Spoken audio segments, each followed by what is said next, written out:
That clock keeps ticking like a metronome, and my thoughts keep telling me to get me home, but my balls keep telling me to let me just let me That clock keeps ticking like a metronome, and my thoughts keep telling me to get me home, but my balls keep telling me to let me Fuck all that shit, just let me go. Owers and tastemakers make us no chaser. Gets the blood flowing like a fucking pacemaker. Cut the middleman and inhale the vapors. Madman, old 10 Don Drapers. Cut the jukebox on, make the woofers blow. We gon' sit here until all them heifers go. Holler at the tens and spend a little dough. Not on them, no, they can buy their own drinks.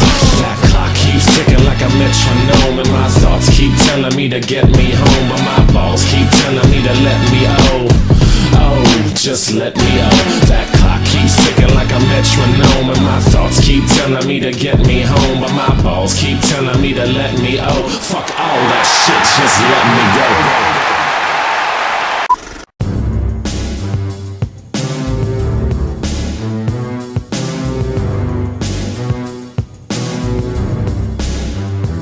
So you can catch it, match it, stash it in the cabinet. Listen to the chorus while let Ivan scratch it. This is real hip hop, we aiming for a classic. And if we can't approach it, screw it, we'll attack it. Catch it, match it, stash it in the cabinet. Listen to the chorus while let Ivan. This is real hip hop, we aiming for a classic. And if we can't approach it, screw it, we'll attack it. And it's no secret, when life gets hectic, I take some time out to reminisce.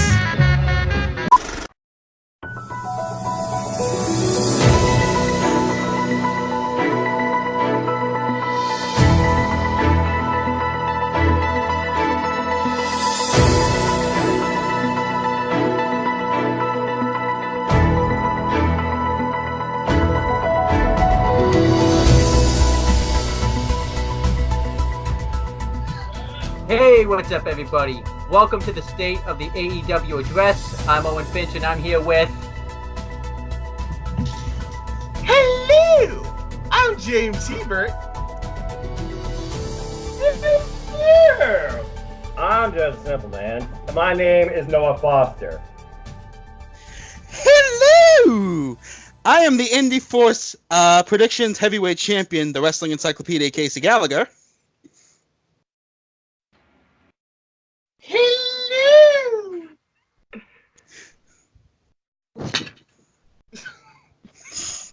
I'm the Executioner, Michael X.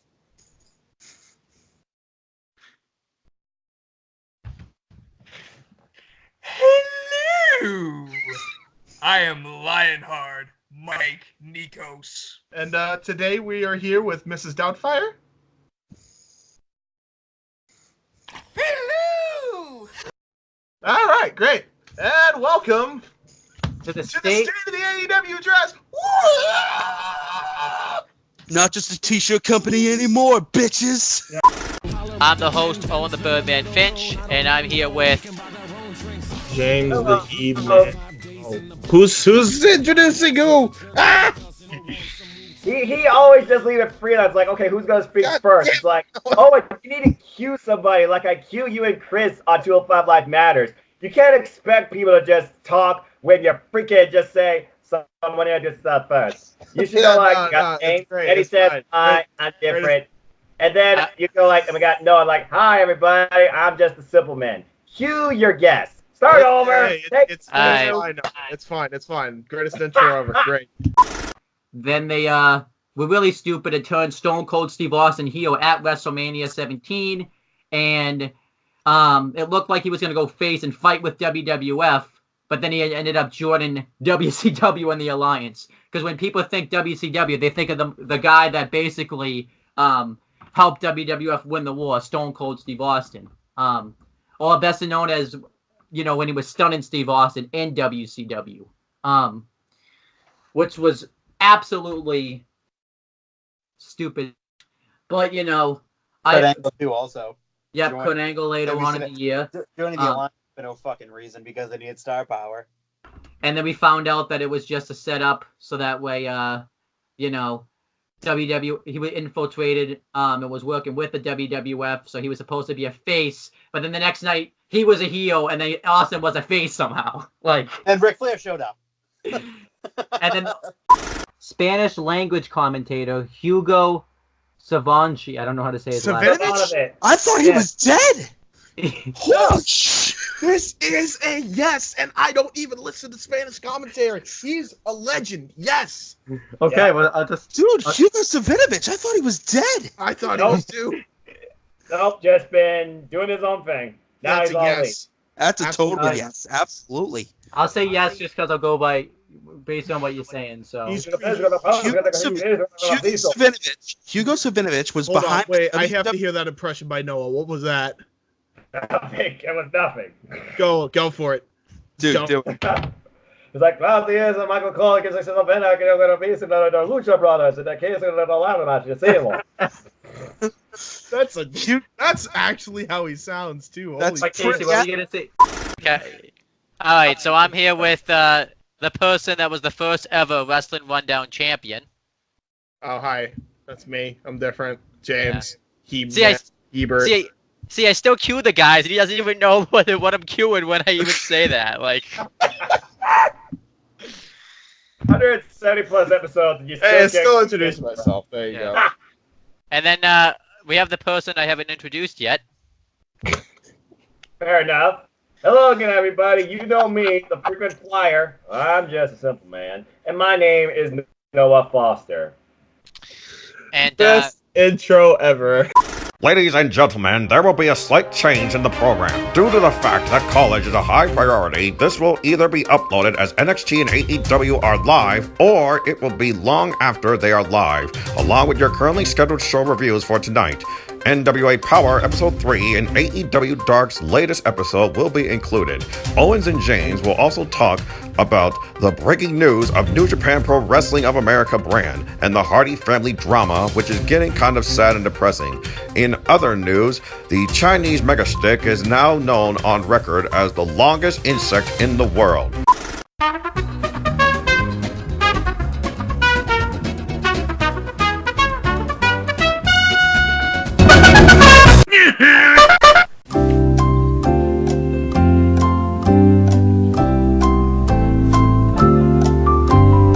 And we gotta restart it because we had 4 seconds of dead air.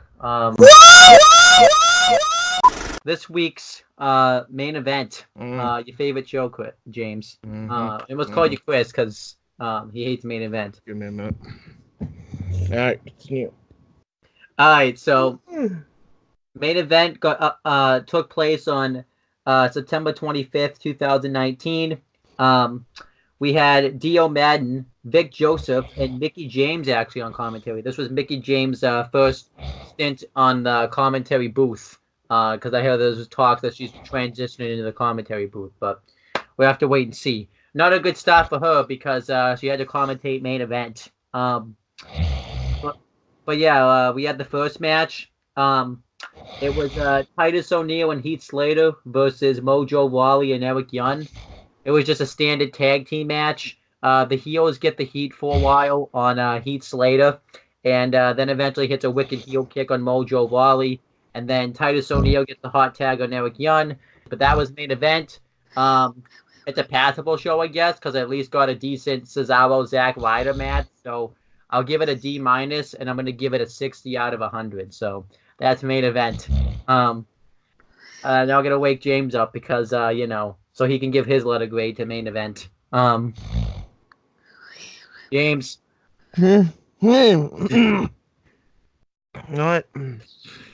You got to give your letter grade. I don't want to go to school, Mommy. You got to give your letter grade to main event. 5 more minutes. You just got to do the letter grade and then it's over.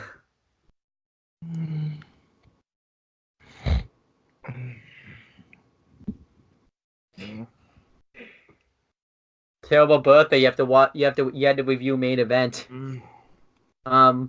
Just give a letter grade and give main event an F for fuck this shit. I'm out.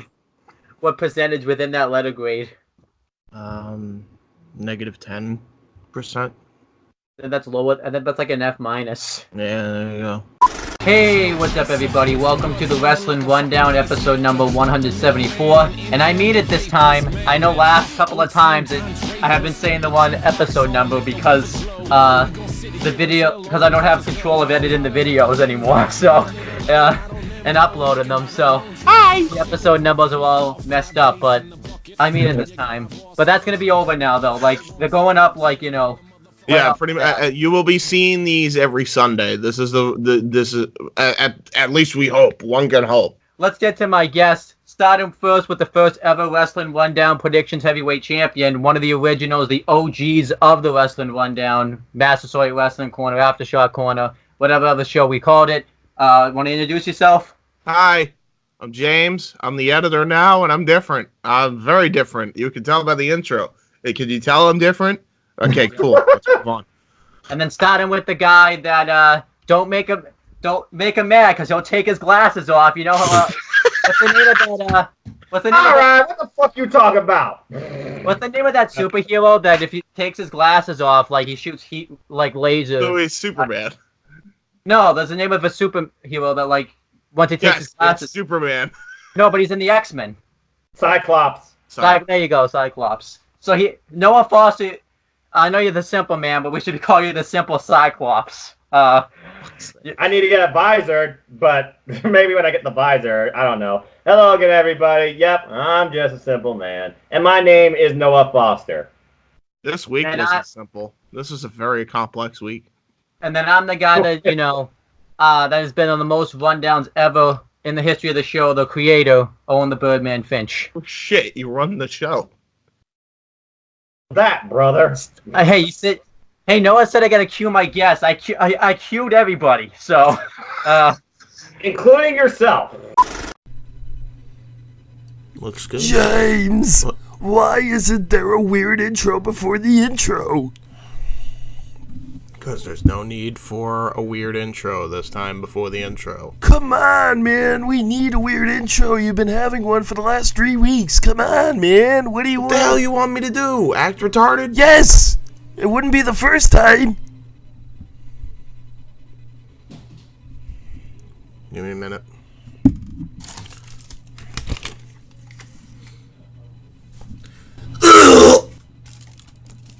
Does that work? Yeah, good enough. Alright, great. Fuck off. It has to be. And I think he's on the creative team now, isn't he? Even though they don't have a creative team per se, but like that has to be a DDP like idea. Yeah. DDP yoga. But you know. Did you say DDP yoga or DDP Yoda? Yoga. I mean, he is Yoda of wrestling, let's be honest. You know, but like I said, I like that you know, like every show There's some potential there. Every show feels important. Even like Diamond Cutter, you shall receive. I like how you know. I like. Sorry, I had to. It was too perfect. I had to. And we officially got off the rail. I like some asshole is officially dying laughing. But anyhow, Throw some asshole comment that I make too. That fucking throws this whole show off the rails all the time. But anyhow, but yeah, I like how that they have the win-loss record that wins, you know, and losses are gonna matter in the promotion. Because they're even saying like even though Cody's scheduled to wrestle Jericho at Full Gear, they're making it like super unpredictable with Sammy Guevara. But before you continue, Owen. God damn it, I did it again. Mike, what were you gonna say to Casey? What do you mean? He's still laughing. That's why, Owen. He's still in. You broke Casey. I know. You broke Casey. I'm just still talking. But before we get to NXT and the other stuff, little thing. I'm gonna splice here in the edit. This is past. Right now, what you're seeing is past James. We're gonna go to future James, where he's talking with Noah, and we're gonna do. What was the pay-per-view called? I'm blanking. Oh yeah, New Japan Pro Wrestling, King of Pro Wrestling, and go.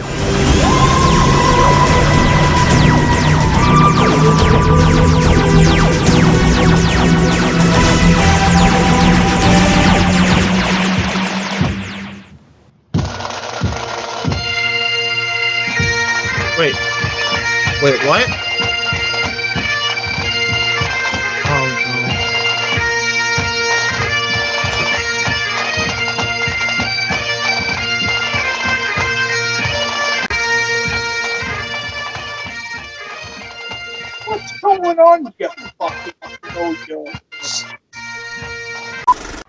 We don't got. Guess what? We don't got to do any introductions because that's what the intro's for. Yay! If you forget who everybody is, the only person you might not know is that's Chris Dodd that has the Sami Zayn and Kevin Owens logo. Because you know, you can see Chris Dodd's face, but then you get confused when there's no Chris Dodd here. You just see Sami Zayn and Kevin Owens. No, that's not Sami Zayn and Kevin Owens. So don't get No, it is.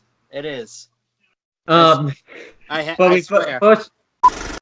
I mean, Now- for a faction war going on in New Japan, it was surprisingly, it's surprisingly fair for the most part. on this event. Damn those Japanese in fair warfare, those sons of bitches. Anyway. But yeah, we had to talk about some exciting stuff of wrestling and then main event. I got my Mountain Dew. I'll be all right. Continue. I just do it, Eric. So let's. Joe Galley cut a promo, and basically he says that, you know, I'm just trying to have journalistic integrity. He does apologize. It comes off as such the biggest heel now. Talk about a frickin', like, he looks like an asshole. He says he's just trying to ask the good questions, but he says that tonight I'm going to interview Nick Aldis and Camille, and this time I'm just going to keep it strictly on who's going to wrestle and be his next challenge. Good job breaking your word. You're an asshole. Yeah. Yep. He can't find Moppy. He's losing his mind. And then Terry says something like about the mop. I forget what it was. Yeah. And then he gets the police involved. Oh my god! Yeah. For some reason, for a missing persons report. Yeah. That was pretty funny. And yeah, he doesn't find Moppy. Yeah, it's like you gotta wait till Raw. I mean, I bet those people back then, you know, were just itching to find out what happened to Moppy. They were itching. Although, as much as this gimmick is crap, this actually was pretty goddamn funny. It was very entertaining. One wrestler I like, but doesn't have a character I like, and then one wrestler I just flat out don't like. It has a character I don't like. Nina Samuels versus Xia Brookside. So you could tell on my enjoyment level of what this match was going to be. Tully Blanchard, who's the advisor to Sean Spears. Yes. Oh, absolutely. Yes. And that friggin' angle, that beauty of an angle from All Out. Holy. Yep. I called Arn Anderson coming out. I can't believe it actually happened. Aloha.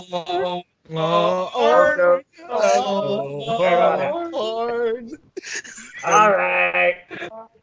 Next. And I'm here with the first ever Wrestling Rundown Predictions Heavyweight Champion. I am. I'm introduced. Okay. Well, I guess I do at the show now, don't I? But yeah, hi. Me. It's James. You know me by now. If you don't, what are you, retarded? Yeah. Probably. And then Jonathan Coachman and Eric Bischoff are backstage. So I got to mention this story. So this was the storyline when Eugene first bursted on in the scene. And, you know, it is funny to see how it sets up. You see the build-up is, you know, William Weagle has a conversation with Jonathan Coachman. And Jonathan Coachman tells him that I have my nephew and he's a special talent. And there was Eric Bischoff, Uncle Bischoff doesn't like his nephew Eugene. And we got Coach in Ohio sporting Michigan colors. You fucker. That pissed me off. A-Kid has a vignette. He's debuting next week. I don't know anything about him. Repeat that. A-Kid. That's a wrestler's name. A-Kid. A/Kid.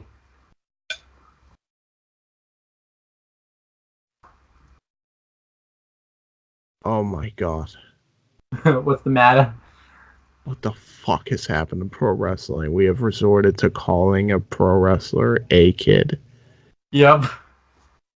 Are you sure this isn't Marco Stunt? I'm sure. What the fuck? Just go watch UK and you'll know who the guy, and you'll see the guy. The only thing I watched from UK was Bartel and Eichner taking on the Hunt. he just couldn't lay off the weed because pretty much but we make a joke about it now. He still can't lay off the weed either, but he doesn't have to now. So, but yeah, because he lost his main event push in 2006, and basically like we make that joke. They tried to stop him, but he was like, "Yo, I'm just gonna go to another company and just keep doing it." So gonna go to a company. and now he's in TNA and he makes Facebook Live videos in his gym at like 3 a.m. where he's high as shit. So pretty damn awesome stuff. Jeff Jones. What does he do? Doesn't say. We'll just say Based on that yes. alone, I'm just gonna say yes. Doesn't say. I'll just say yes because I like the name. Yeah, sure. I'll go with it. I almost passed out. I think it's hysterical. We're almost through the roster. Jeff Jones. What does he do? Doesn't say. Just so can his occupation in the AEW official thing just says being Jeff Jones? How about we just call him Bacon? No, that's Brad Hollister. All right. All right, fair enough. So, Mike's, you a yes or no on Jeff Jones? I'll take a yes. I don't know who he is. People have to have jobs, man. He's got family to provide. Fuck it, yeah. That's just say unanimous yes. Just because he's Jeff Jones, yes. Yeah. So we just start with main event because I don't want to end it with main event. Let's go. Let's just go main event. Kick it off. Get it All done. right, so you had it took place. Hey, so you know how it's the Wednesday Night Wars? It's gonna be AEW versus NXT versus main event because main event is on Wednesdays too. At the same time? No, it goes on Hulu like on Wednesdays, but Okay, still. then who the hell cares? It's Wednesday Night Wars though, guys. It's main event. Main events along in there along with it. Listen to this listen to this excellent commentary team. The commentary team is Dio Madden, Byron Saxon, and Renee Young. That's the fantastic commentary team. Awesome. Who's the color commentator? Dio Madden and Renee Young. Byron Saxon's play-by-play. Fuck that. No. I'm good. There's more. I like that. I don't know about this. There's more. We had the first match. It was Mojo Rawley versus No Way Jose. And I think you guys know who won this. Mojo Rawley won with an Alabama Slam. Wow. And he didn't care about the match. He didn't put any effort into it.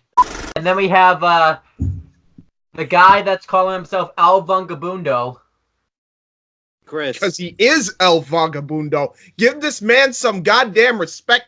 Think about this, Owen. The editorials at AEW.com or AllEliteWrestling.com, they basically sum up the show for you. Well, yeah, but I don't need any of that crap. I can do it. I'm able to. You're original. I'm just saying. He's a big boy. I'm just saying, if you get something, he has a source to go back to. Chris says he's a little boy. Ouch. Come on. All right, so let's get to NWA Power with 3 R's.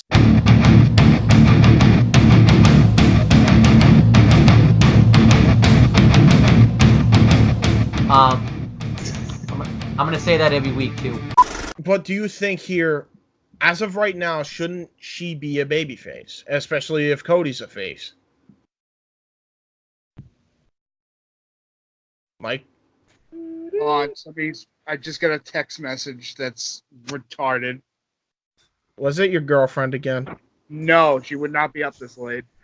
No, Okay. it's do you happen to have student loans? Oh God. Block that. That's a scam. And a Block half. that right the fuck now. Robo-caller.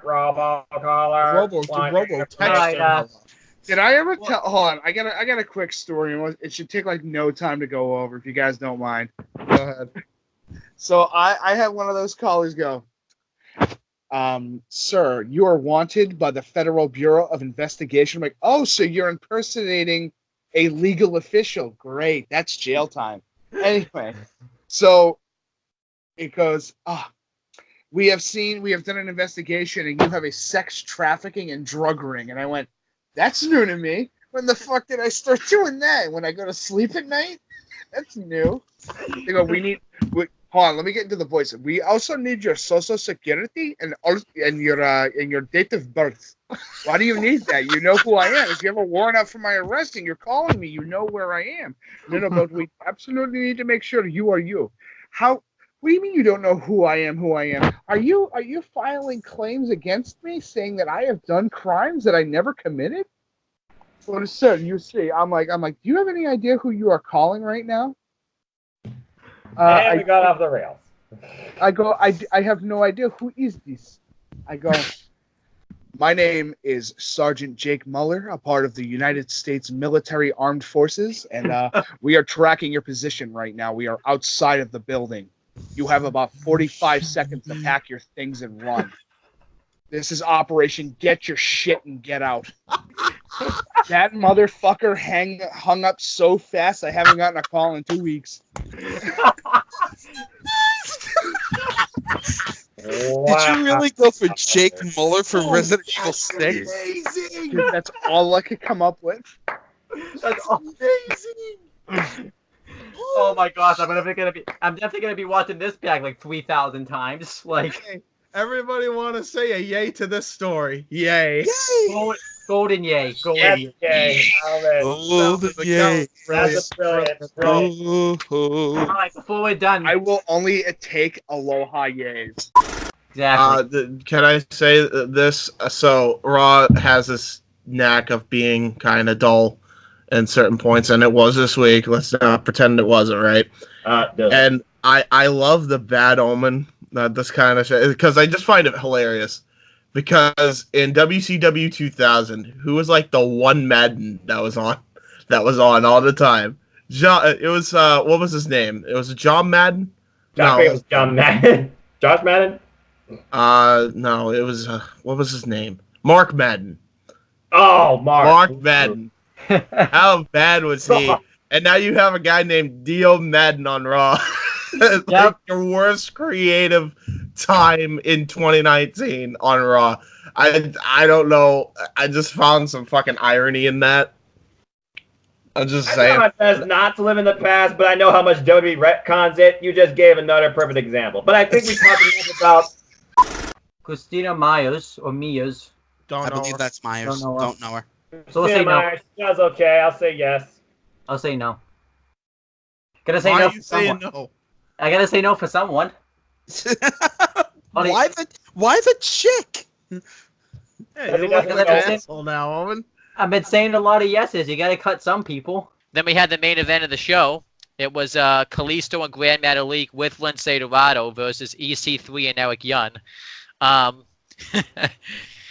They didn't show any of the heat spots that Eric Young and EC3 got. Basically, it went to commercial right when it came back. Kalisto just hit a Salida del Sol on Eric Young and won.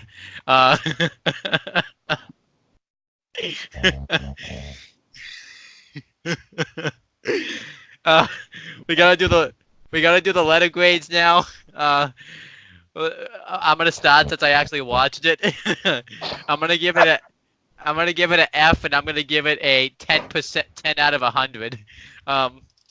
Let's start with James. James, what do you give this show with a letter grade and then the percentage within that letter grade? Deplorable. What's the letter grade? Negative 10 out of 100. What would that be in a letter grade? F minus. We put Noah to sleep too. What happened? I thought we were talking about main event. I was having a nightmare. What happened? You gotta give main event a letter grade and then a percentage within that letter grade. Squiggle. Negative 645%. Negative what? 645%. Perfect. Still an F minus. That's the best review I think we've ever done of something though. So That's the dumbest. I'm pretty sure of that.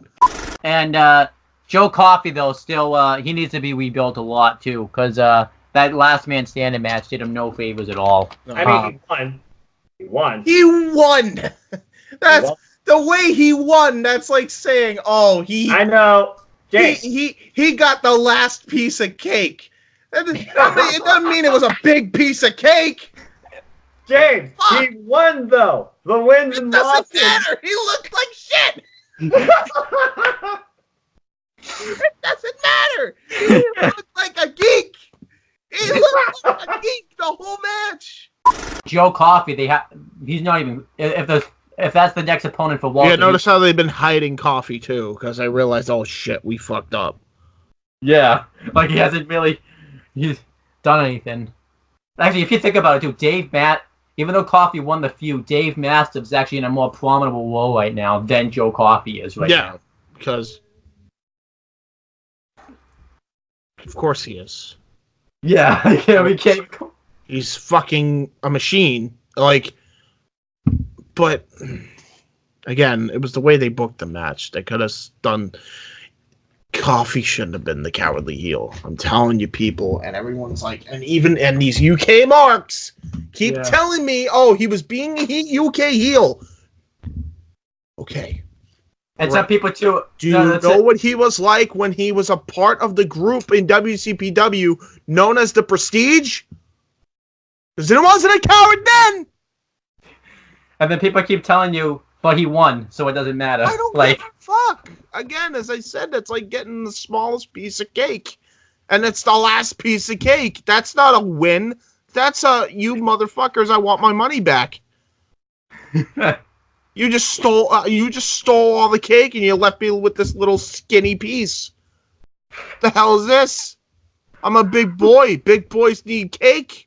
You stole all the cake and left me with this little piece of it. You want a cake now? I do want cake. I'm not gonna lie. I do want cake.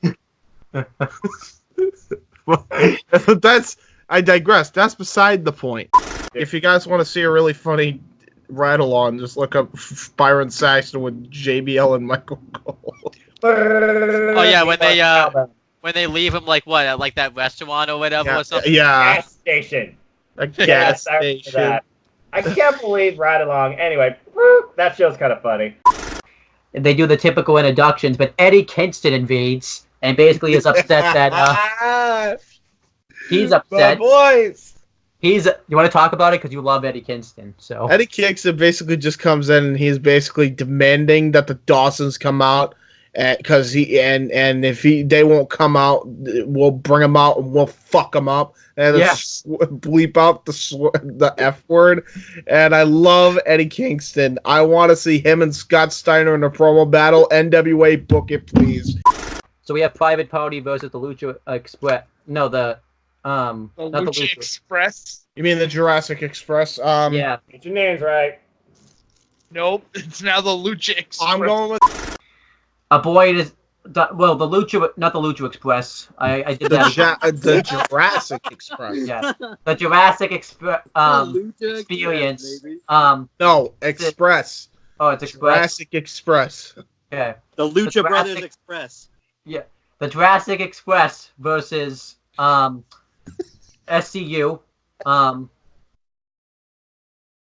Yeah, that happened. You said Jurassic Express. No, it's Jurassic Express. Jurassic Express. That's what they are. They're sticking with it. Jurassic. Yeah. Whatever. They're the Lucha Brothers Express. It's actually just Pentagon Jr. in Phoenix. But I'm happy. At the entrance of the Jurassic Express. I gotta plug in the coordinates. We're going to Time Warp on Acton!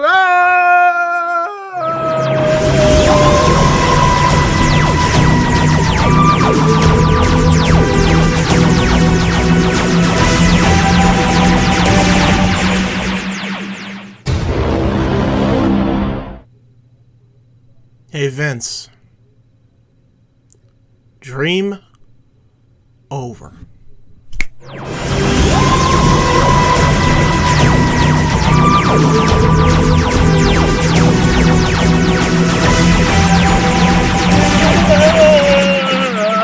fuck's sake, it's Friday. We went to the wrong day. Shit. When he was like looking through the dumpster for it, he like finds another one and he just instantly knows that it's not Moppy. Because Moppy has like that face on it, so this one didn't have one. And when he got the police involved, that was hilarious. I even loved like how he's like, wait a minute, you're telling me that one of the police officers, who was probably an indie wrestler, was like, you're telling me that you sent us down here just for a mop.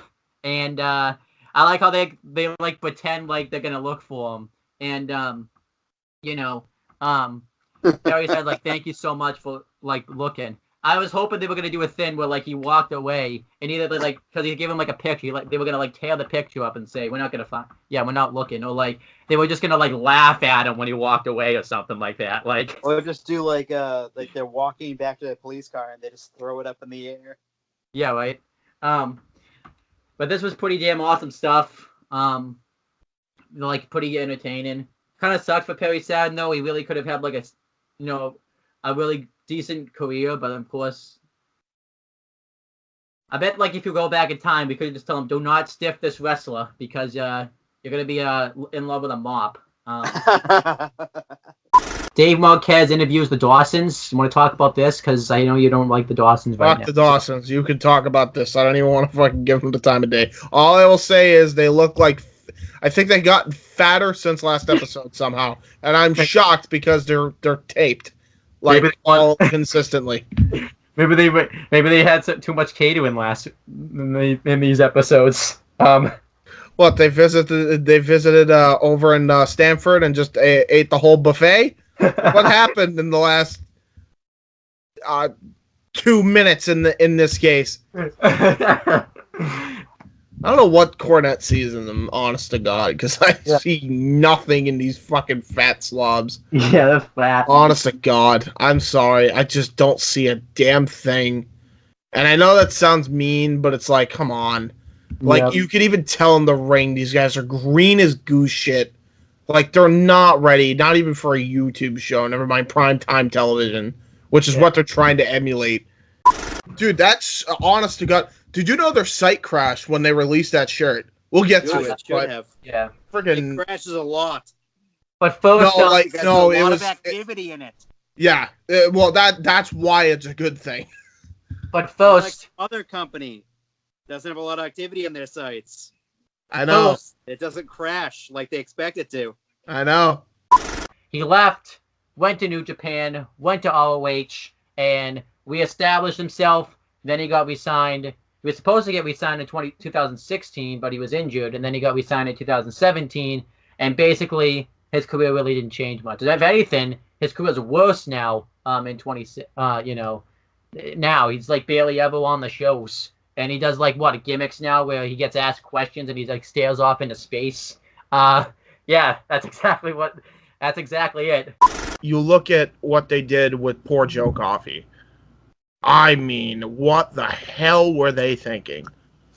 Yeah, I did not agree with the ending of the Last Man Standing match. That was my strongest critical note too. I agree with you on that. It wasn't just the ending. Look at the whole match. He looked like a bitch. I mean, he was getting slapped up like no tomorrow, dude. He was getting slapped up. He didn't even get a thing of offense in. And when he did get offense in, Mastiff no-sold it and beat the freaking piss out of him even more. It was then there was a spot where he just ran at him with a chair, even though he knew he was standing.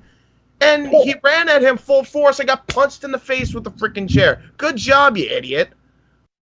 And then the ending spot, of course. Where, by the way, Mastiff was up at the count of 10 on his fucking feet. Look at the replay. He was on his fucking feet, and he kicked the cart away from him, which is interfering with the man getting up, which means the count should have been restarted, and the referee counted to 10 anyway.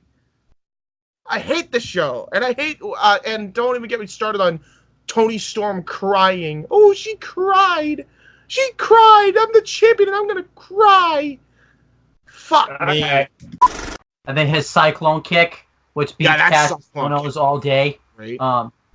Obviously, you'll agree with that one. And then it beats Cash's Onos all day. Oh my God, it's not even close. Well, it's because you hate Cassius. Dude, Cassius Ohno's fucking. He's eating away ice cream in jealousy seeing this freaking cyclone kick by Dijakovic, dude. By the way, am my boy 1 up? That's 2 up. Oops. 1 up.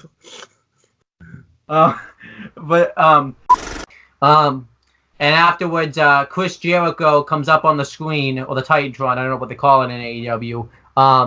And he congratulates Santana and Ortiz, on winning the match, and talks about his AEW World Championship match coming up, which I like that they plugged that. And he says after the match he's going to celebrate with a little bit of the bubbly. Obviously love to hear that, so there you go. And then he also challenged the Young Bucks on Santana and Ortiz's behalf for Full Gear. To which everything at that point, whatever the fuck Jericho said, I couldn't hear because of one man. And the man's name is Ortiz, just screaming, "Yeah, we're the best! We're the best! We're the best! We're the best!" Over and over and over again. And by the way, did you know that they're the best? I don't know if you could tell after he screamed it 1,500 times, but apparently word around the street is they're the best. Well, now I have to do it that way because we're not all in the same room this time, so I can't point to anybody. I can just point. Not even saying anything, just point. Yeah. Point up in the air and then wave your finger around like Macho Man. It is a 2-on-2 tag bout that is a celebration of the ace of New Japan, Hiroshi Tanahashi, who has been wrestling now for New Japan Pro Wrestling for 20 years. It was Tomoaki Honma and the ace, Hiroshi Tanahashi, versus 2/3 of the 6-man openweight tag team champions, the spoiler master Toru Yano and Togi Makabe. Yano is the fucking best. Go ahead, talk about Yano for now, because he did have his moments in this match. He went after the turnbuckles. I forget their names. Go ahead, James. Tell me about Yano. Go ahead. I know okay, you want me to say? All right, this is all you need to know about Yano. Do it to it. He runs around and he just goes. He tries to take off the turnbuckle pad right in front of the referee and right in front of the Ace's partner there that I'm not going to be able to pronounce the name of. Tomoaki Honma. Honma.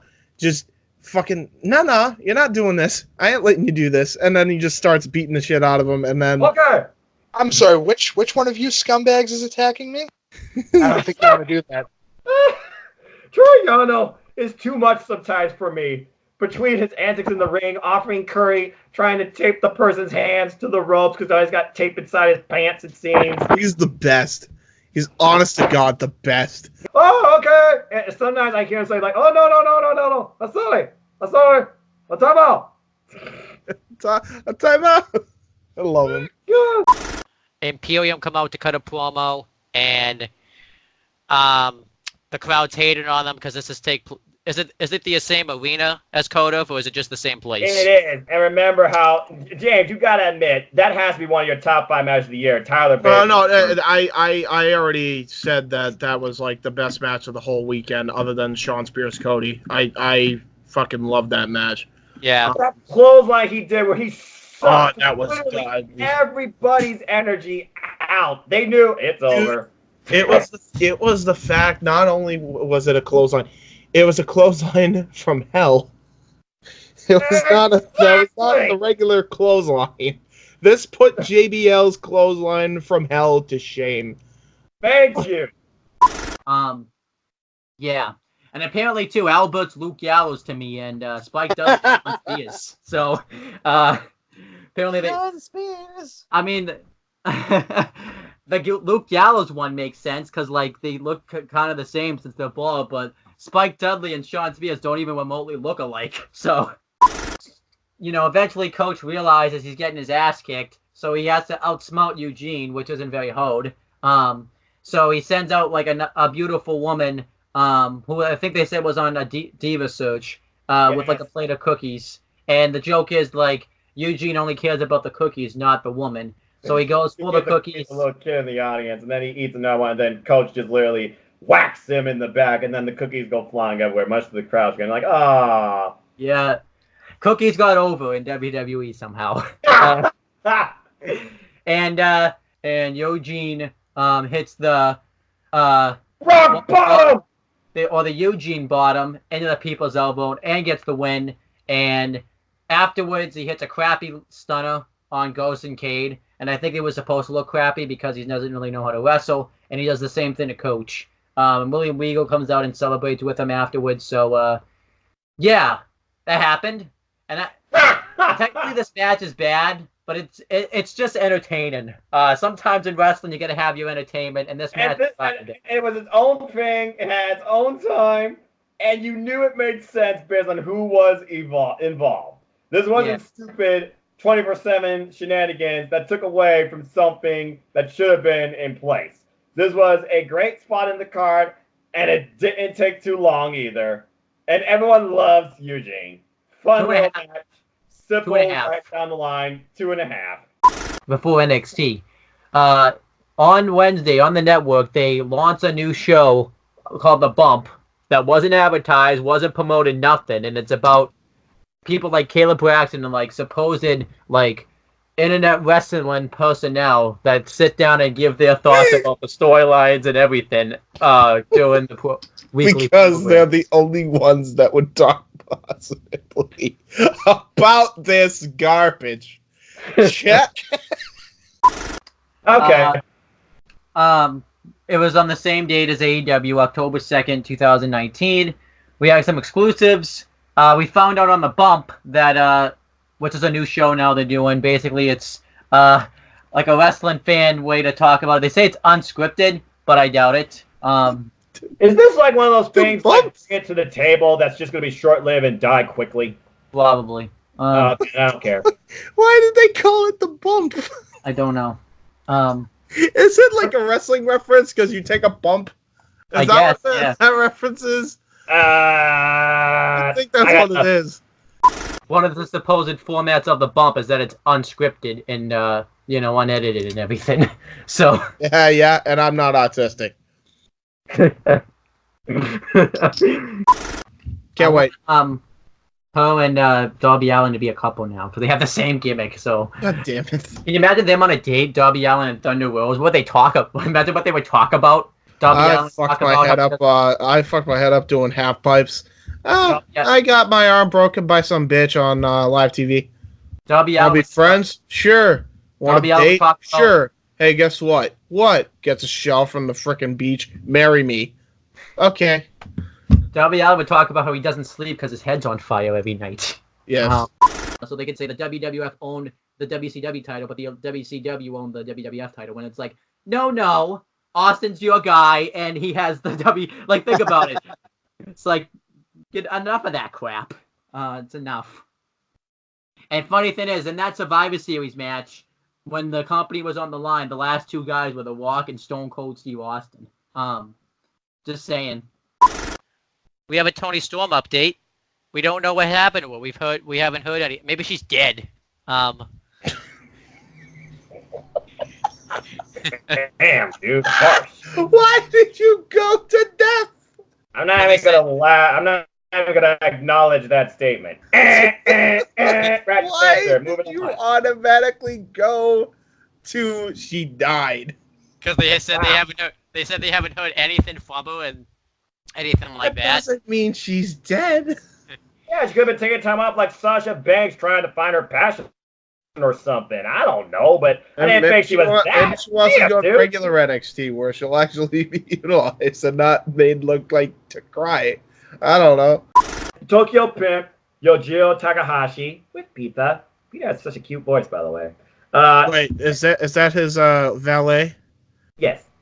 She is smoke.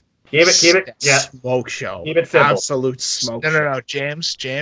Smoke stacked. Yes.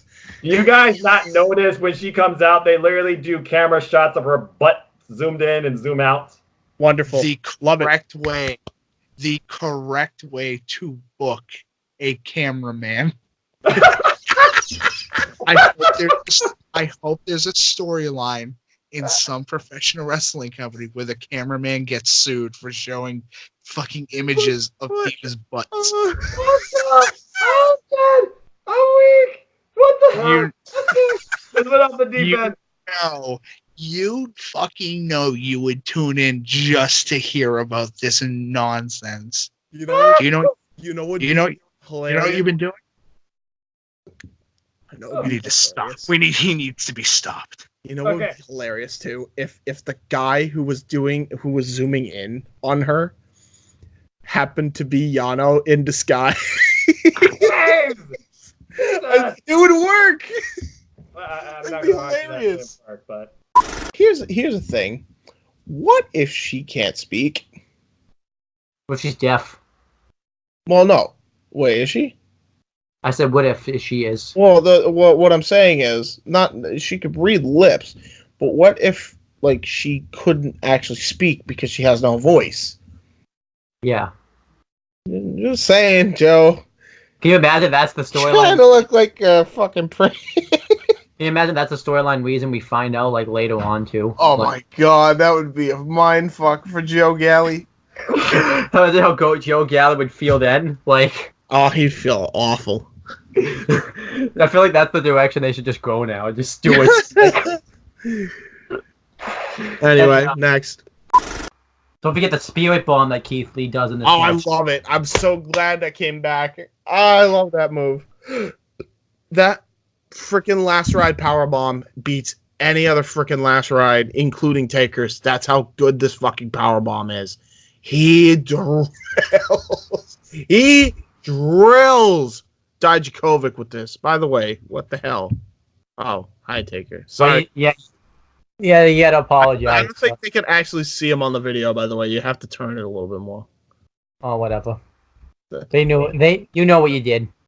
We find out later that Undertaker wasn't asked to be there because he found out he wasn't needed. And obviously you could tell with the poster behind me that that's like a check. I don't even want to say a check plus, like a check minus. Like, dumb shits. Yeah.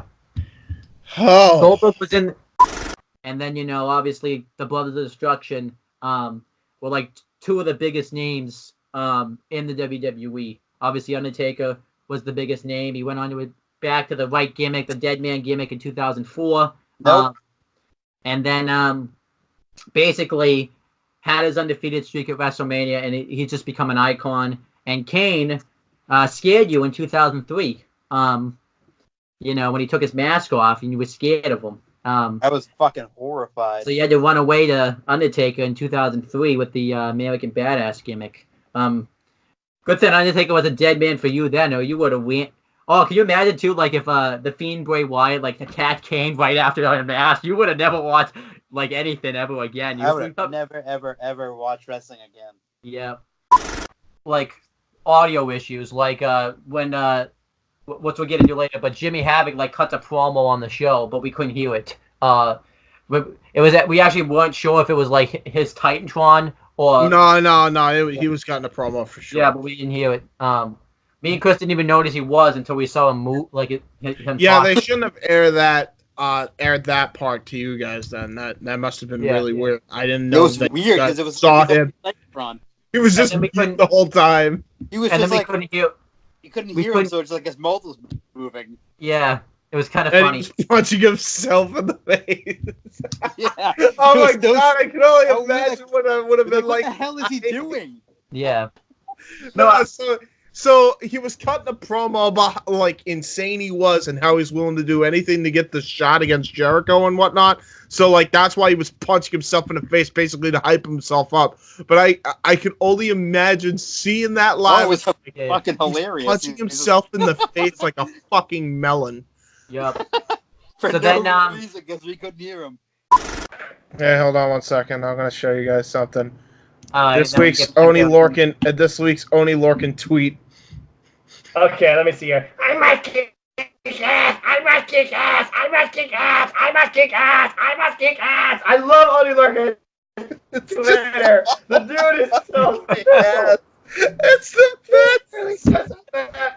Repeated the entire character thing. I can see him speaking to his phone like that, saying, "I must kick ass. I must kick ass. I must kick ass." I would love to hear him actually say that in a promo. It's the best. Oh God. All right, so now Working back on the top 10 people to follow on Twitter. If you don't follow anybody else, I swear. Iron Sheik and Oni Lorcan, the two best tweeters in wrestling. They should get into a They should get into a Twitter off. Oh my God! It'd just be screaming Twitter war. It would never end. Who's the Mark? This was a weird ad. That was cringe. Yeah, no. Just skip this. And they shared an image with Kenta with her, and everyone's perving on her. and everyone's like, I know. I mean, hey, in Come on, fairness, people. hey, coming from the guy who pervs on Allie there. Get off my TV. What are you talking about? You perv on Allie, don't lie. Fun, all right? I like Allie. I like her character. Hey, like listen, dude. Listen, Jack. All right, bro. We get it.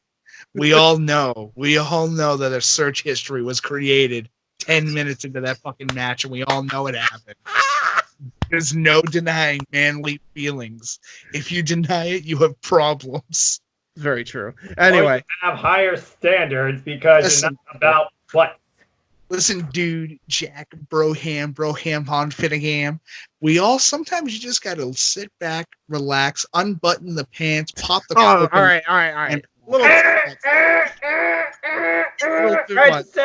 Right to censor. Back to wrestling. Jesus Christ. Okay, so the story here is Tomohiro Ishii still super pissed off at Kenta. Seth Rollins has Bray Wyatt buried under like ladders, a bunch of chairs and stuff. He grabs the sledgehammer, and the referee, when Seth Rollins is about to hit him with it, goes, "Seth, stop! This isn't you." To which I'm saying, "What are you talking about?" Seth Rollins, this is the same Seth Rollins who's stomped people through cinder blocks. He betrayed John Moxley through cinder block. Backstabbed his Shield brothers. Yeah. Tried to end Edge's life on national TV, or threatened to, just to get the Authority back in power. No, he did try to. He just did. Because remember when Cena said, "Oh yeah, I'll bring back the Authority." He went, "Oh, I'm gonna do it anyways." And then he invaded an NXT takeover. In a ruthless rage to get back at Hunter. Yeah. I guess that's not Seth then. Who is that? I don't know. It's not. I guess they think we're stupid and we don't have long-term memory. Anybody? Hello? Yeah, we're good. So yeah. There we go. Hey! That was weird. I don't even know what happened. I don't know. I could have just stayed frozen like this, and you would think that the video froze. But anyway, yeah, we're getting Noam Dar versus. Owen's like, is Owen frozen? Owen just froze again. Look at this. Look at that man. I'm gonna zoom in on his face. Look at him. The disappointment, sheer disappointment in this Wi-Fi. Jesus. You kidding? There we go. Hold on. He's there. Where you go? Hello? Owen. What's up? We can hear you. What happened? Skype kicked me off. What happened? Oh, it did that thing again? Alright, well at least you got it on time. Okay. Because in WWE he would have taken the shot. So yeah, which would have made him heel, even though he's supposedly supposed to be the babyface. Yep. God damn it! This is failing miserably. What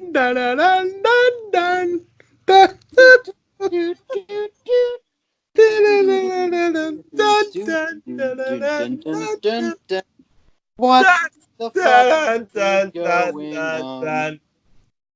Fuck. The fuck is going on? Oh, this has been. Guys, they're staring into my soul. They're staring into my fucking soul. Oh, shit. Well, we'll be right back after this horrifying message by Owen Finch. He honestly could pass off as like a horror movie villain, like just by standing still, like a mannequin. We were supposed to have Mike Bird versus Jack Stars, but Jack Stars was attacked by Wolfgang and Mark Coffey.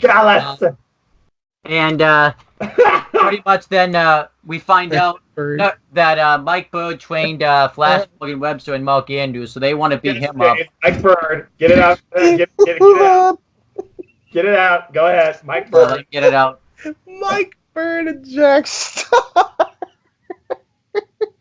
Yeah, that was gonna be. No, it wasn't. It was an angle. We have the best star of NXT UK, probably. Jack Star, my favorite jobber. I only watched the draft because I was thinking, well, I gotta watch the draft, because you know things are I'm gonna miss a lot. Things are gonna be different when I come back. Let's go through it first. Here we go. I'm not even gonna go through the exclusives because I don't care. I don't give a fuck. They're all crap. I'm not going through the rules of the draft. You should know them. It was 3 weeks ago. Let's go through the show.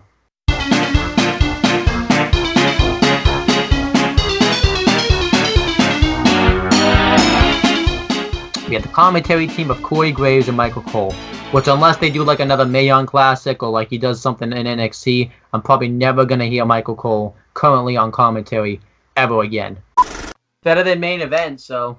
yeah, they had a little too much of the Jimmy Ganja, and they're like, who cares, man? See, AEW Dark is supposed to be like main event, but it's better than main event because main event is fucking trash. Yep. Yes, it's always been trash.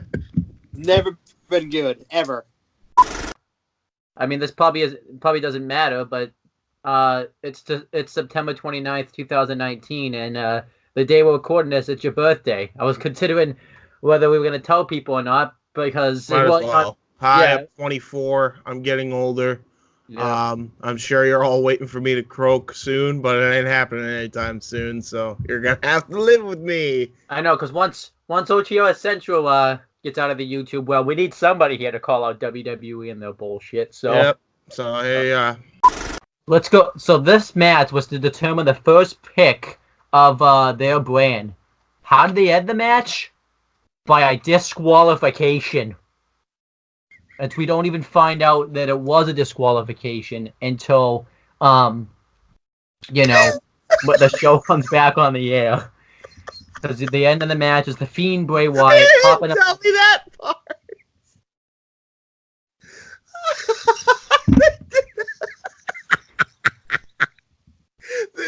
Wait a minute.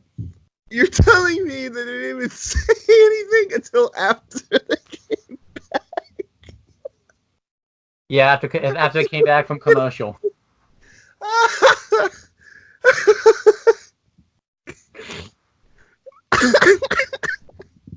Of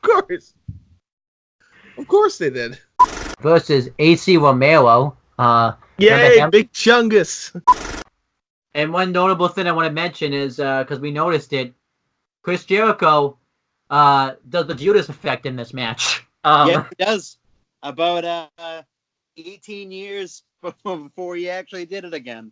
Yep. I mean, he probably did it again, but this is before he established it as a finisher. Yeah. And we thought that was kind of cool. Then we had the show me and Chris went to. We're just gonna talk about our experience. Me and Chris were supposed to take the tea in, but that didn't happen because we got saved by Steve Coakley, who couldn't even be bothered to show up on this podcast. So there you go. My Skype is broken, whatever that means. How do you break it? How do you break your Skype? Do you, like, what do you do to it? I don't think Steve is technologically savvy. You would like, think he at would. all. It's broken. You would think he would be because I don't know. I just feel like I just get the vibe that he would be, but I guess he isn't. So, because he wears glasses. Is that why? Yeah. God damn it! No. We can say the same thing about you. Well, I actually am though. That's the thing. Like, so you fit the stereotype, but you're like, nah, fuck that guy. He doesn't fit it. You're not one of us. He's not one of the glasses crew. But the Fiend Bray Wyatt pops up out of the ring, and he puts Seth Rollins in the mandible claw, and he pulls him under the ring, and it just looks so hokey and corny, and this was like the worst Fiend appearance I've ever seen in my life. They embraced the hate, caned him. And then it's worse because, like, when the lights come back so on... does that mean Seth Rollins is the new Zack Ryder? Guess so. When the lights come back on, though, Roman Reigns is just gone. He just vanishes. He doesn't want to... He's not there to help Seth Rollins, nothing. Like... Wow.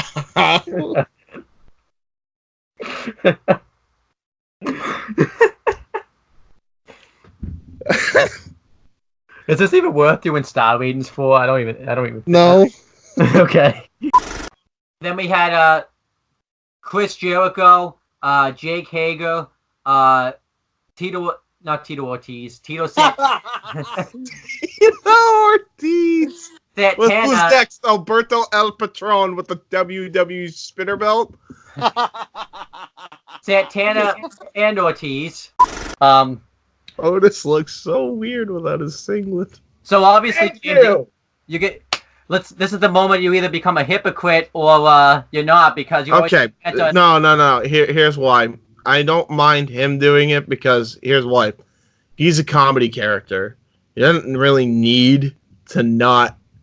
He doesn't have to. You can't take him seriously as it is anyway. Yeah. Yes, Soto, you're supposed to take seriously. It's a major difference here. That does not make me able. I 100% would be all over this if Otis Dozovic was a serious wrestler. He's not. Yeah. He's just not. I don't know why he doesn't have a singlet though. That part is weird because anytime he moves, he's a hell of an athlete. He obviously does good cardio, unlike Cash Sono. But oh my god, it's so weird to see his body gyrate. It's just. Did you have nightmares? Yes. So bad. I remember you hated Otis too when he first started out. I used to hate him, and then all of a sudden he just started talking, and I'm like, what the fuck? That was different. Wardlow have another vignette. It shows him working out in the gym, and basically he's going to be the Brian Cage probably of AEW pretty much. Until Brian Cage comes in.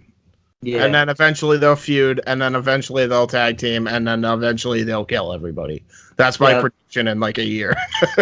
This was same. Great stuff. Before we continue, you mentioned John Cena Sr. Permission to get Johnny Fabulous as a manager for somebody. The first draft pick though, and Fox and USA representatives are picking the drafts. Fox is picking it for SmackDown, and USA is picking. Let's put that in air quotes. Executives. Yeah. These were fucking celebrity fucking hacks, not executives like they promised. So again, another false advertisement. And it shows like them being in the war room, and it just looks so hokey and so. The war room. They literally created a comedy show. It's a laughing stock. Yeah. Let's go through the first pick though to Monday Night Raw, because Raw gets the first pick for some reason. Oh yeah, wait, yeah, I forgot because Seth won that match, so that's yeah. Somehow. Oh yeah, because he got attacked. Right. The first pick on Raw was Becky Lynch, who was the Raw Women's Champion. So she was already on Raw. Then on SmackDown, SmackDown's first pick was Roman Reigns. And what he was already on SmackDown. What's going on here?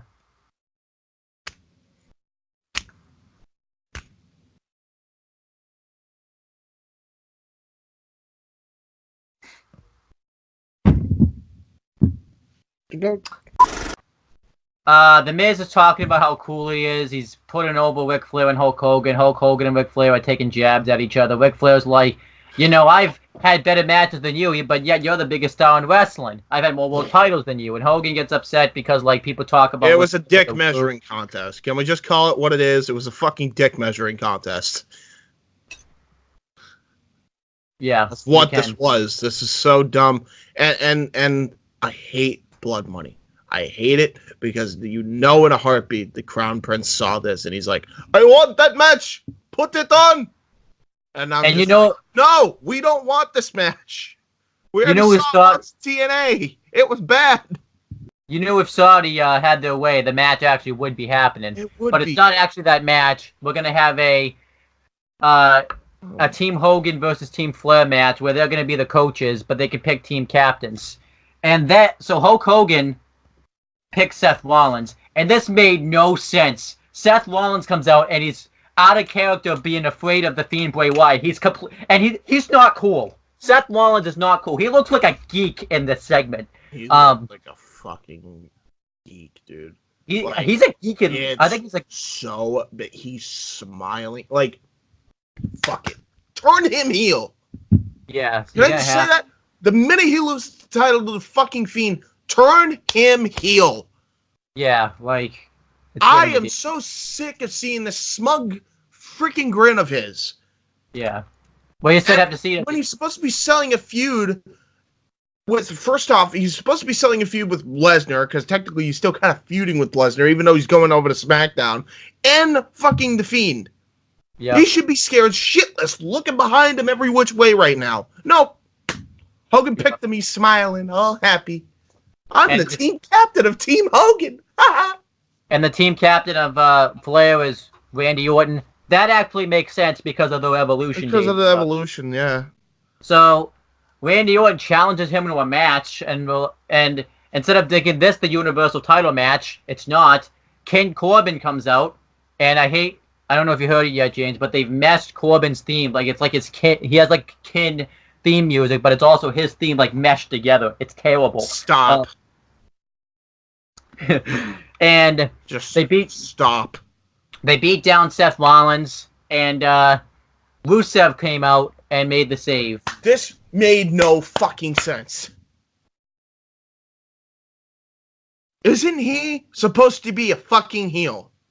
No, he's a babyface. He came back as a heel! Yeah, he did. And now he's a face. He fucked Maria! Well, they're saying that it was established that he was playing off that he fucked Maria. Yep. Which is why Lana fucked Lashley. We'll get to that later, This is Nitro 2000 level bad. Yep. Fuck, this sucked. Do I really have to say anything? This is bullshit. Yeah. Suppose that.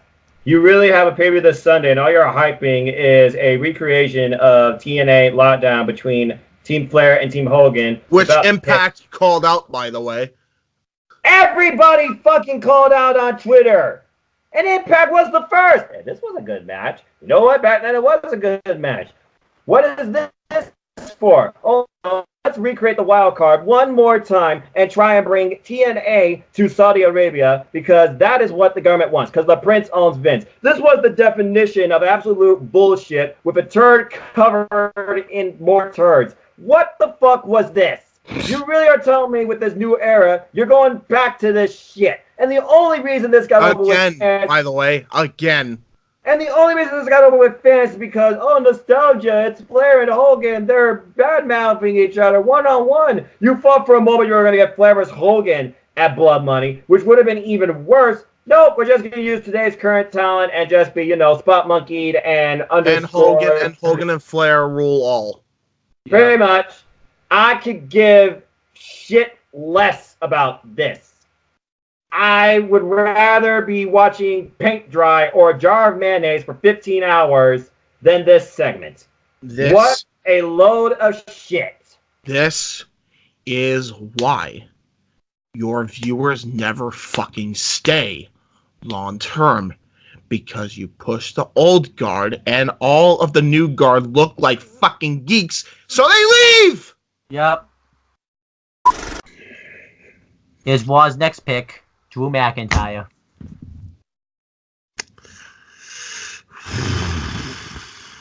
He was already on Raw. Ricochet's on Raw. He was already on Raw. For fuck's sake. Bobby Lashley's on Raw. Already on Raw. Oh my god. Then it shows Fox executives' reaction to selecting Roman Reigns, the high-fiving, the celebrating, the think that's awesome that they got Roman Reigns. You already had him. You already had him. Oh, fuck. The Revival on SmackDown, because of the SmackDown Tag Team Champions, at least I think so. Am I correct? They were the SmackDown Tag Team Champions. Yeah, they still are.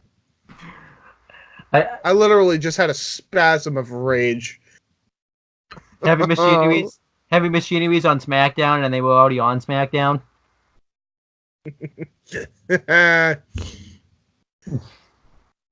Natalya's on Raw. She's already on Raw. Then we had the final round of the night. The Viking Raiders are on Raw. Already on Raw. Lucha House Party is on SmackDown, and now they can't compete on 205 for some reason, even though they were doing that anyways. And now that's funny too. They're on the show that airs before 205. Now all of a sudden they can't be on 205. Like, the Street Profits are on Raw, so they are officially on Raw. Guess we had guess what? What's that? Even if they were also on SmackDown, guess where they were on a majority of the fucking time? Yep. Riveting change. Street Profits are backstage. They hype up the match for the NXT tag titles, and the one bit of promotion. The one bit of promotion. This is what pisses me off too. The one bit of promotion they did for NXT was this backstage segment that sucked. Yeah. That you what do else? Every week. I don't remember anything else about this segment. I don't remember anything else about this segment. That's all I remember. Moving on. Remember, because that's all anybody cares about, and it's so casual fans you're trying to bring in to watch NXT, correct? Why aren't you promoting this heavily on Raw? Because Vince will not acknowledge a product that is better than his product every week. Well, then I guess you're gonna lose to AEW Weekly then, huh? Good job, idiot. Fox NFL panel talks about the draft, which consisted of Michael Strahan, Tony Gonzalez, Terry Bradshaw, and Howard Lawn.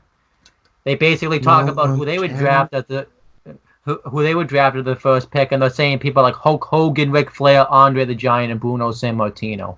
See the problem here? Two of those fucking guys are already dead, and two others are on their way out. And then Cesaro comes up, and he's upset because he wanted to be the one that beat the crap out of Dominic and Rey Mysterio. So Ricochet comes up and says that Rey Mysterio is a legend. You should treat him with more respect than that. So let's go settle this right now in the ring. They have a match. It's like... And Cesaro looks like an effing geek. All right, look. I know this match was good. The matches they have are always good. Here's the thing that I fucking notice, and this has pissed me off so bad. Why is Cesaro wearing fucking jobber pants? Why? Why? I don't know about that. I thought you were just going to talk about the outcome's always the same. Cesaro loses. It is. And that's what's even worse about it. He lost in jobber pants. Yep. This was so dumb.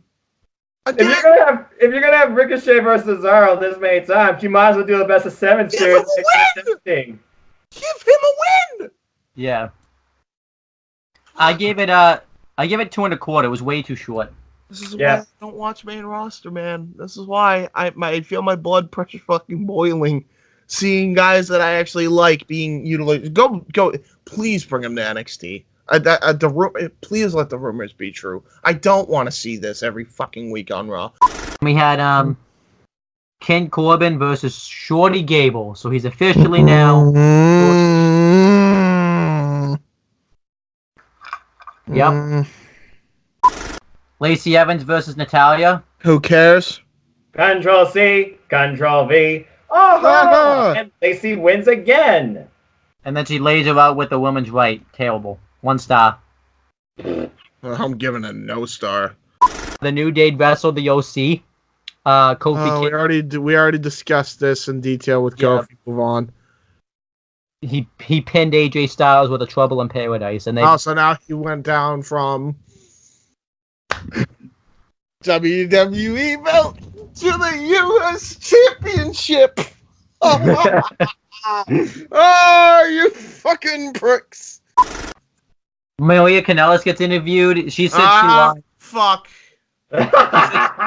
She said she lied that Rusev was the father. She just did it to get her husband to get the eye of the tiger, but he failed her. So how long before Mari Povich is on WWE Raw and we have a fraternity test live in ring? 5 months. Stop cucking your fucking wrestlers. Cucking? It does nothing.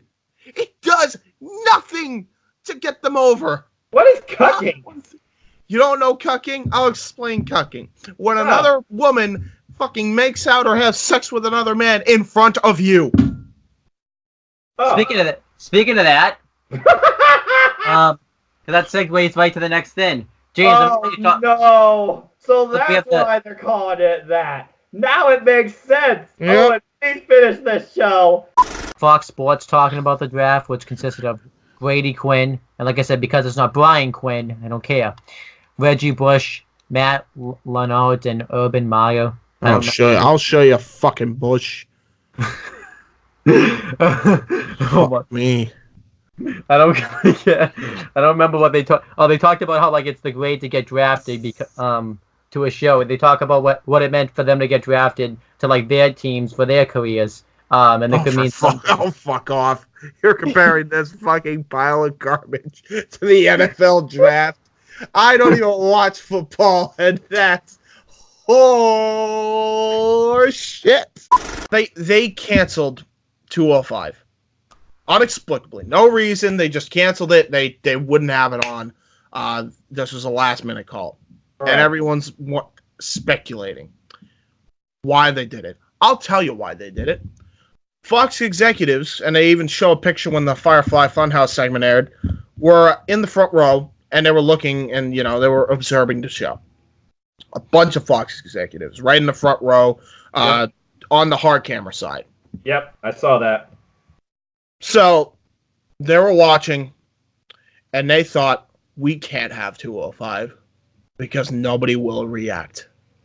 That's why they fucking canceled this. Here is why I'm so angry. Because there's a simple solution to this, and we've been saying this for years and years. Okay? Since 205 has been a thing, it's a great idea. Everybody get ready to, do this, because I'm about to say it very loudly and emphatically. Ready? Put it before SmackDown Live! Yep. James, you just blew out everybody's eardrums. I'm sorry, headphone users. And I agree, it would have been smart to do that, but they did not. This infuriates me. Again, we were talking about how they're not maximizing their fucking time that they are given.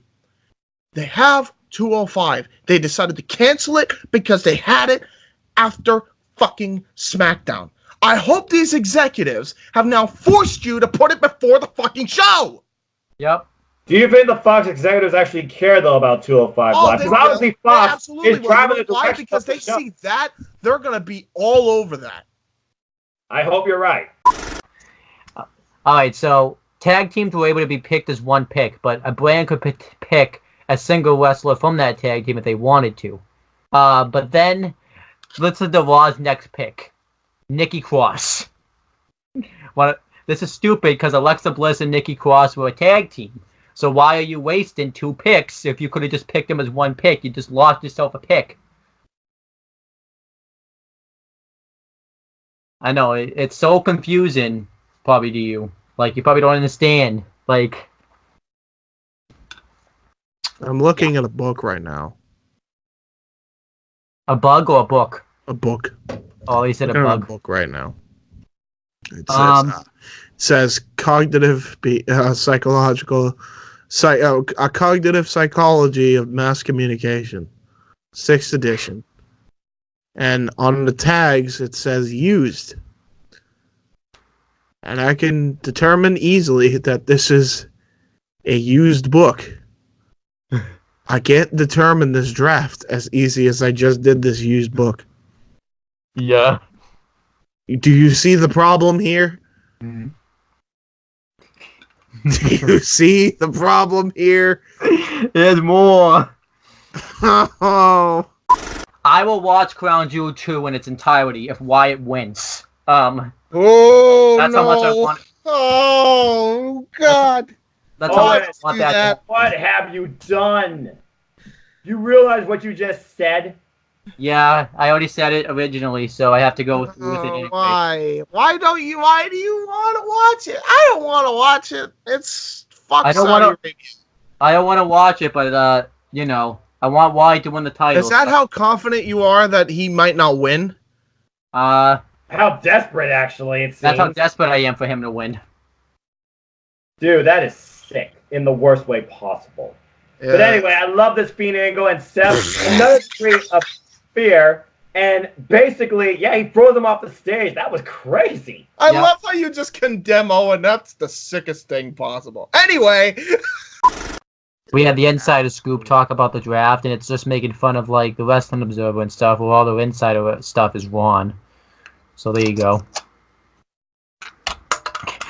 That's exactly what they were doing, too. Don't tell me that's what they weren't. That's what they were doing. Here's my middle finger for that. Can you do 2? There you go. We have I'm just gonna stay like this the whole time. I don't even care. You hurt your fingers. No, not really. This is actually kind of comfy. Becky Lynch comes out, and she talks about like how SmackDown's been real special to her, and Baron Corbin comes out, and I don't know why. King Corbin! I don't give a fuck about King Corbin. He ain't my king. I forgot because I was laughing too much and stuff, so I forgot to call him King Corbin. Fuck. And he talks about how he's been the star of SmackDown, and he's been the star of WWE. And he's the star of looking like you run a fucking Applebee's. So then he gets cut off by... You're a star of shit. Because I approve. Wait to hear Raw's great, because I hated Raw more. Even though I did miss most I know.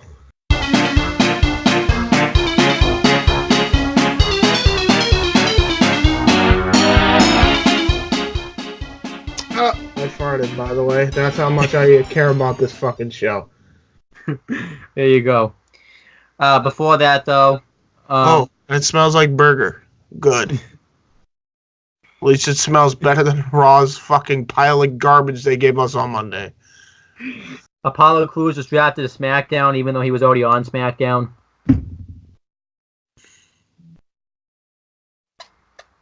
Here we go again. The B Team was drafted to SmackDown, even though they were already on SmackDown.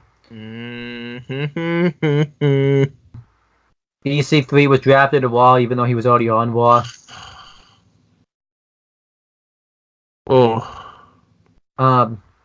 Heath Slater was drafted to SmackDown, even though he's already on SmackDown. No, actually, no, he wasn't. He was on Raw, so that was a change. You wouldn't have known because he hasn't been on TV in months, maybe a year. Seth Rollins was drafted first to Raw, obviously, since he's the Universal Champion. Brock Lesnar was drafted to SmackDown, obviously, because he's the WWE Champion. And this one...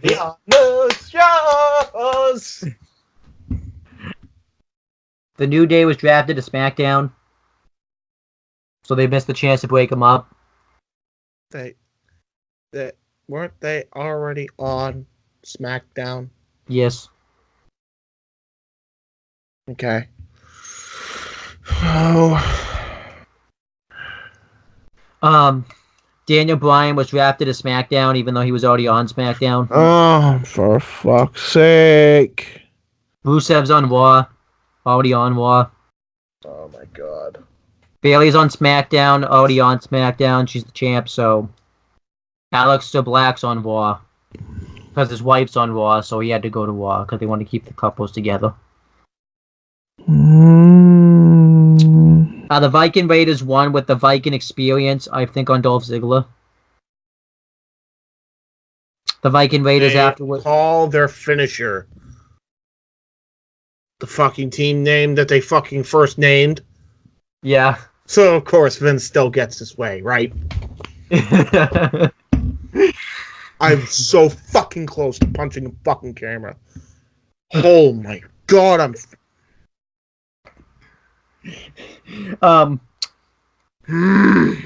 Cedric Alexander's on Raw. He was already on Raw. Oh my god. What change? Shinsuke Nakamura and Sami Zayn are on SmackDown. What change? So much change. Sami Zayn's seen as nothing more, even though he's great in the role, but he's seen as nothing more as just a manager now. Like, what the hell? Like, remember when these guys had match of the year at TakeOver Dallas? absolutely. Much better times. Jinder Mahal's on Raw. He got picked before Cesaro did, and he's out for like 6 months. With an injury for, I don't know, maybe taking too many rides! Truth's on Raw. And they were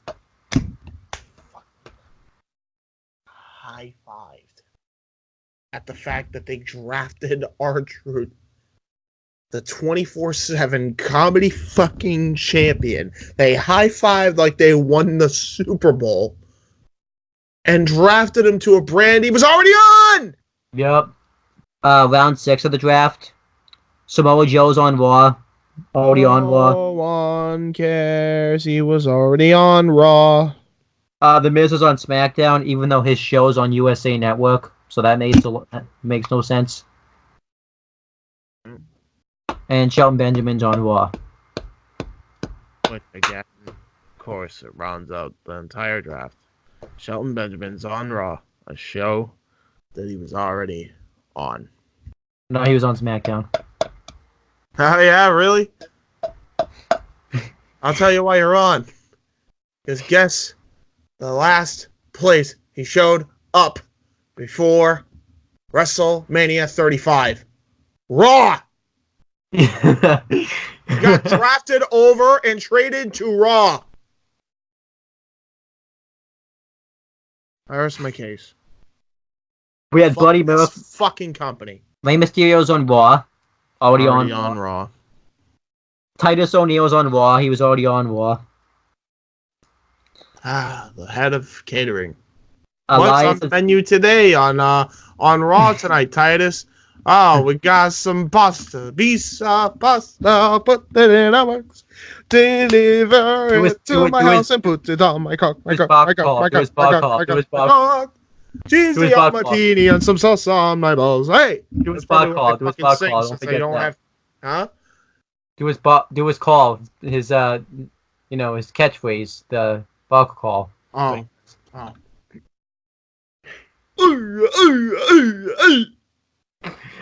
Food.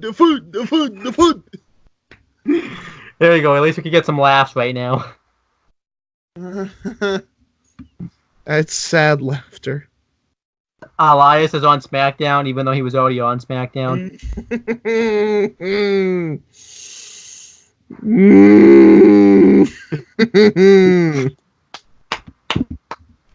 Seth Rollins gets interviewed. He talks about his favorite SmackDown moment was when Stone Cold Steve Austin and Booker T got into that grocery store fight. That was the best. I love that. But Seth Rollins still came off. Oh my god, Let's check for whoop ass. But Seth Rollins still looked like a geek. I can't deny that. Who cares? What else is new? I mean, that's obvious. Booker T though said a funny line though. He said, "I actually won that fight. They just lost that footage." Yeah, he lost the fight being checked out at the cash register and then being beaten down in the back area. Yep. Yeah, you're a real winner. And then wow, the one that really kind of mind boggles me. Charlotte Flair was drafted to Raw. Now I'm going to tell you why this mind boggles me, because she had been doing months and months of advertising for Fox with SmackDown. She's been working directly with Fox.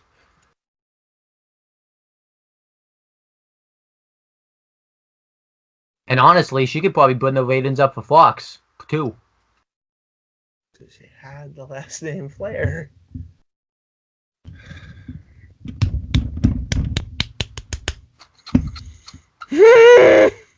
We had the Kabuki Warriors versus Natalya and a mystery partner. The Kabuki Warriors, I completely forgot were heels until I saw Asuka with the face paint.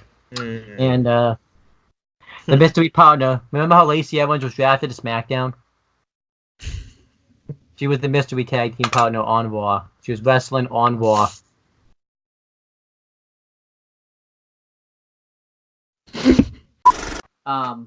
And they have to like be pulled. I like how Kurt Angle, they pull Kurt Angle off when he's doing the ankle lock. And I always think this doesn't make sense for like, they always stop the faces from like hurting the heels, but when it's the heels hurting the faces, they don't get stopped. Like no one stopped Steve Austin from jumping off that turnbuckle and crushing Angle with that chair.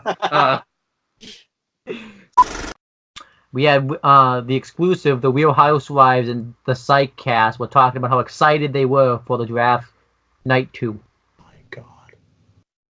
Oh, the minute you mentioned Real Housewives, I fucking creased.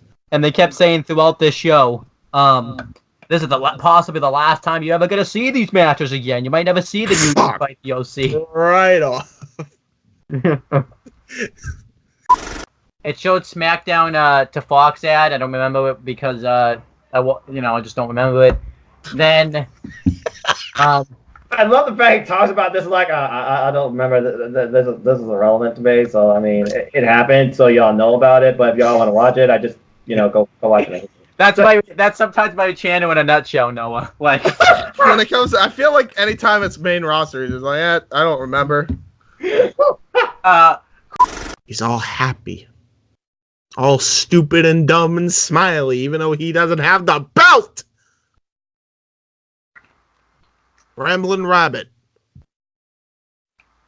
rambles, says, Seth Rollins is coming. He looks really mad, dude. Keep this in mind, too. Really mad, man. Keep this in mind. This is a puppet, by the way. It's a puppet. It's a puppet that's smarter than Bray Rogers. With no belt!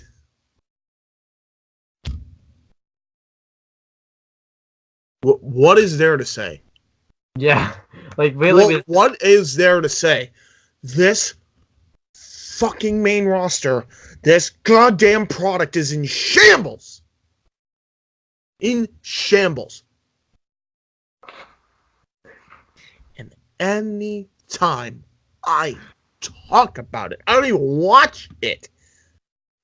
When I talk about it, I get so fucking angry, and I feel my blood pressure rising talking about this fucking garbage every fucking time, because this shit is so fucking simple. It's so easy for me to take this storyline and actually make a fucking superstar out of this. I'm pretty sure a 6-year-old can do this. Blind! Deaf and dumb! I hated this with every fiber of my being. These last 8 weeks have outdone the invasion of 2001. Outdone it. This is, by far, between the Bray Wyatt Hell in a Cell finish and the fucking draft, have been the biggest booking blunder in WWE history, and think of the fucking ground that covers. Yes, that includes Mabel winning King of the Ring in 1995. John, don't at me. Because I watched it, and it was bad, but it ain't this bad. This is atrocious. This is absolutely atrocious that you have gotten so bad to the point where viewers just say, fuck it, I'm done. 1 million fucking viewers dropped on your SmackDown draft episode. 1 million. You went from 3.9 to 2.8. Why? Because you have not furthered any storylines. You have not built up any freaking new stars. You have not done anything to show why we should care about these new stars. And this has been stuff that we've been complaining about for years. 4 years. 4 years we've been complaining about this stuff. And again, I'll reiterate. Vince McMahon, you misogynistic, racist, homophobic fucking prick. You're angry at us? We should be angry at you! We should be angry at you, you fucking cunt. You are the sole reason why it is so goddamn unbearable to watch that garbage. And anybody that tells me I should watch it and give it another chance, don't you goddamn bother. I will never, ever watch this show again until Triple H takes over. And even that, Triple H has got a lot of things to fix. And until they're all fixed, I ain't watching. Then Paul Heyman gets interviewed, and I forget what he says, honestly. I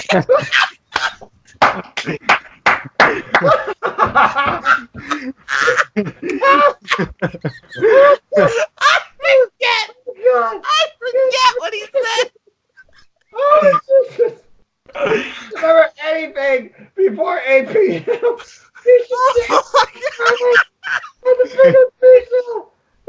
It's funny, I forgot it too, and I just watched it like 3 hours ago too. Like, oh my God, that's how relevant it was to you, Jesus. Oh, my ribs.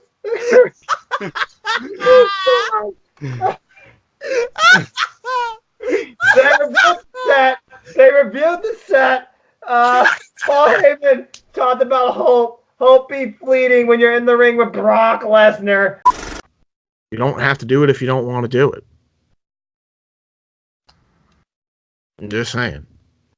So, to all YouTubers, if you don't want to watch it, don't watch it. Don't try to make excuses. If you genuinely feel it's making you that upset, it's just not worth the money. It's not worth the extra views. And it's not worth your time, most importantly.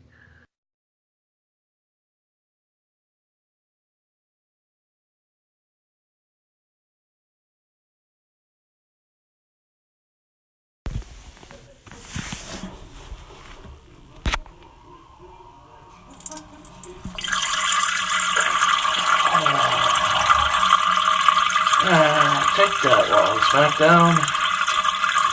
Take that. There we go. Never again. Yep. There we go. Yep. Then we had a vignette for Oliver Coda. James, just so you know, this is the guy that Joseph Connor's beat in Oliver Coda's first match, just so that way you're back up to speed. He basically says that you actually lost. Yeah, he basically said that, He feels bad. He feels like he let a lot of people down when he lost, but he's going to come back more motivated and better than ever next week. So, do we even know him? Yeah, he wrestled Joseph. He wrestled Joseph Connors in his first match. Why didn't he let us know? He did. He didn't. He lost. I fucking know him. I just did. I just took. James, when you usually debut, you usually win.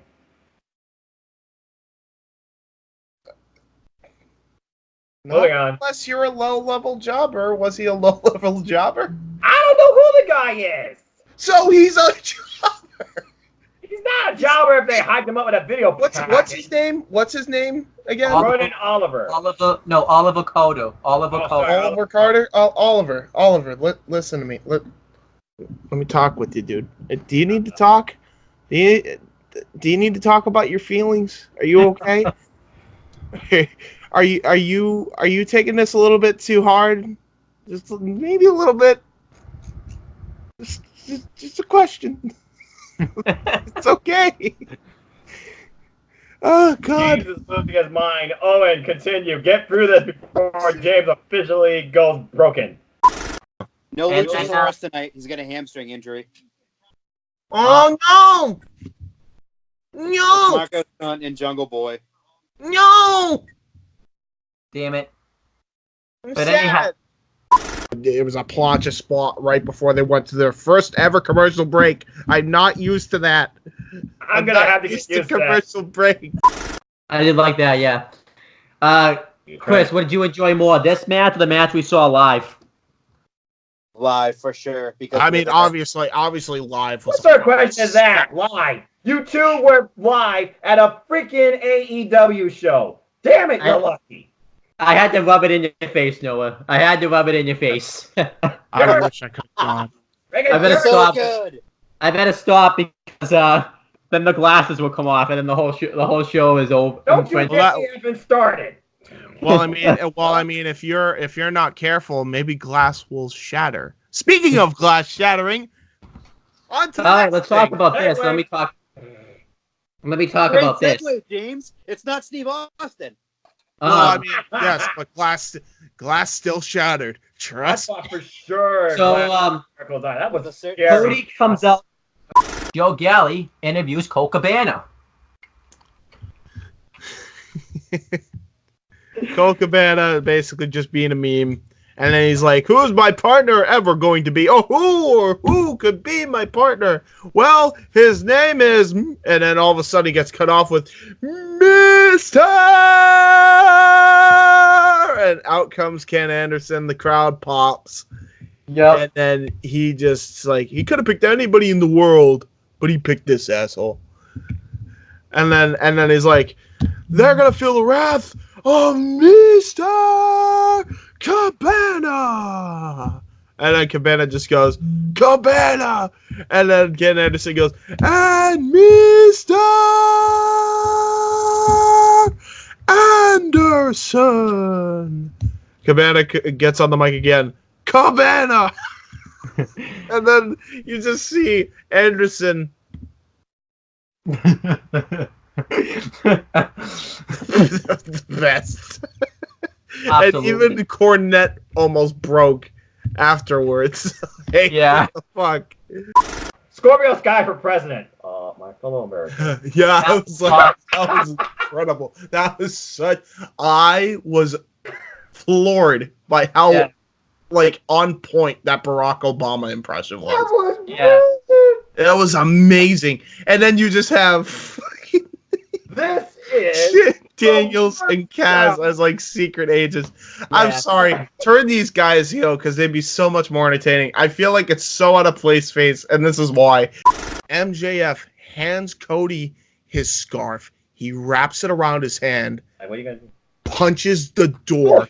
It's a glass door, and the glass shatters. He opens the door, and off we go. Brawl ensues. They go all the way towards the Dipping Dots section where Cody dumps his Jericho's head in the Dipping Dots. That's my favorite part. I love that. And then, you just see MJF beating the shit out of Sammy Guevara, throwing him into a trash can, face first. And then the visual of the night is just Jericho weeping and looking mopey. I got a ticket! I got a ticket! Get out of here! You don't mess Get with out of me. here! I have a ticket! And literally, security and the police escort the Nightmare family off the premises. MJF says, how you looking now, midlife Chris? Best. This was Midlife Crisis Chris is the best. This was the best segment of like the last 10 years in pro wrestling. This was awesome. Loved everything about this. A+ fucking segment. No, fuck that. S rank segment. This was awesome from the freaking beginning to the end. It had comedy. It had action. It had an awesome moment where Cody punches the glass with the MJF scarf and set that over the top. Getting that. DDP. Yeah, DDP on a major pop, and we got a new flavor. Unexpected DDP. We got a new flavor of Dippin' Dots out of it, apparently. Chris Jericho's sweat. Wasn't he eating the Dipping Dots after he brawled with these guys too? He was eating. What should have happened? He was. When he picked his head back up, he should have had Dippin' Dots all over his face. That'd have been Instead, hilarious. he just puts his sunglasses on and he licks the ticket and sticks it back to his head. This was awesome. This like I said, this segment was the best. Good interview actually from Sid Scala, but I didn't. But then when I found out he was wrestling Ono again, I was just like, no, go away. So oh, James gonna speak this. The assistant of the general manager and the fat USA guy who likes burgers. Okay, great. Yep, there you go. All right.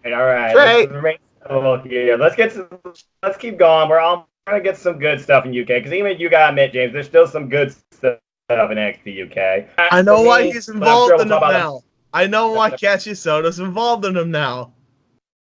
So we could take a break. There you go. Ouch. He fucking get his win back. You lazy prick. Yep. Yeah. Starts out with a WWE.com exclusive with Sid Scala saying he has a point to prove with this British Rounds match. I'm more in shape. You're not. Yeah. British Rounds match, Cassius Ohno versus Sid Scala. So he's already broken. I know what I'm gonna do. All right, let's see what he does. Hold on. All right. What have we done? All right, continue. Okay. Simple enough. Break it down round by round. Let's go through this. Oh my! Do I? All right, I'll go through it. NXT UK and James, we're back. Let's go ahead and grade it. Oh, and James doesn't have to because he didn't watch. Yep. This match. Just read that. Just read that real quick. It's blurry. And I quote: Cassius Ohno, aka stop that kid York, please. I got you. I thought if I bolded it would work. Cassius Ohno ate Chris Hero. Stop having matches that hide your weaknesses. You fat tubby coo. Work on your cardio. To build up Jay White, trying to be a double champion and teasing that he might defend it against either Goto or Naito, who was on commentary on the Japanese side. Well, I thought you said Naruto. No, it's Naito. Yeah, not Shibuya, not Nabuya or about that, anybody like that. But the thing is, Naito's more charismatic than that fucking pudgy fuck. Okay, calm down. Gotta eat ramen to blow out your ass. Calm down. Anyway, Kyle Davis interviews Eddie Kingston in Homicide. Eddie Kingston just gets face up into the fucking camera and just says, "Hey Ortiz, you think you're a nut? I can be a nut. I'm the OG nut. Fuck you!" And he just starts screaming at the camera to the point where he's so close to the camera can't even focus in. I don't even remember all of what he said. All I know is he was screaming so incoherently that his face was blurring the camera. Like, it was the best. Eddie Kingston's just the best. Makes fun of us for we have like the best colleges and stuff, but we would rather watch like Tom Brady on like a magazine or like play football or something like that. Yeah. Yeah, we would. She kicks her in the knee, pins her and wins. It's like, what? What was that? I didn't care about this match at all. I don't care. I said last week, Sasha Banks' return has been a flop so far, really. Like, holy shit. There's the one point I agree with Jim Cornette on. I can understand the play kick shit when it comes to Orange Cassidy. Because at least the guy can go, and at least the whole gimmick is he's supposed to be lazy and shit. Now, comparing him to Ricky Morton is dumb, but other than that, I can see a place for Orange Cassidy in wrestling. I can see a place for Omega in wrestling. I can see a lot of places that a lot of people, Jim Cornette, dislikes to be a part of wrestling. This guy's not one of them. Yeah. This guy is a fucking mockery of this business. And I never, ever wanted to see him on any wrestling brand. And now, every time he comes on, I have to shut off the TV just to show my displeasure. And then turn it back when he's off. Because I enjoyed the rest of the show, other than the few intergender matches, which I didn't really care for. But at least they were entertaining still. I can enjoy that, even if it's I guess, in a match pace setting. This was stupid. This guy can't fucking work. No. Literally. The only thing that's keeping this guy alive in this industry is his fucking cock. Yep. Where have we gone wrong in wrestling where a dude's dick gets over more than the dude's wrestling ability and promo ability? Can you imagine? He has neither of those. Can you imagine, by the way, we showed someone this that doesn't or hasn't watched wrestling for years? They would look at us like, "What?" I'd be embarrassed, and I'd have every fucking right to be embarrassed. I'd have every right to be made fun of for watching professional wrestling. I'd be gay. I'd be called home.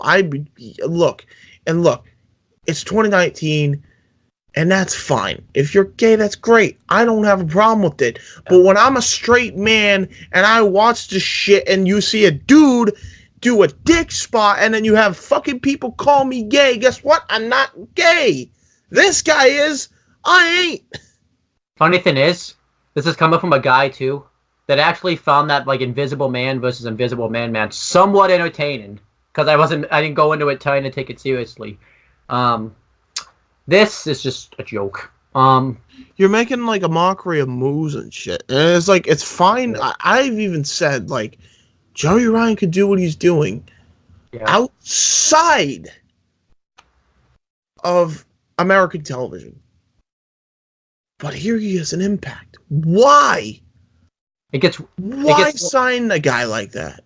It gets worse because he took the atomic drop and doesn't sell it when he doesn't even know, like, it doesn't affect your crotch, it affects your knees. Like, it's ridiculous. Fuck me. It's so... This guy has no psychology. He's just a mockery, man. 3 stars. Bravo, Cameron Grimes, and I like his rugged, wild caveman top hat dealing. I was literally writing a tweet, who you think gonna win, and as soon as I'm like, what? I literally retweet and go like, never mind.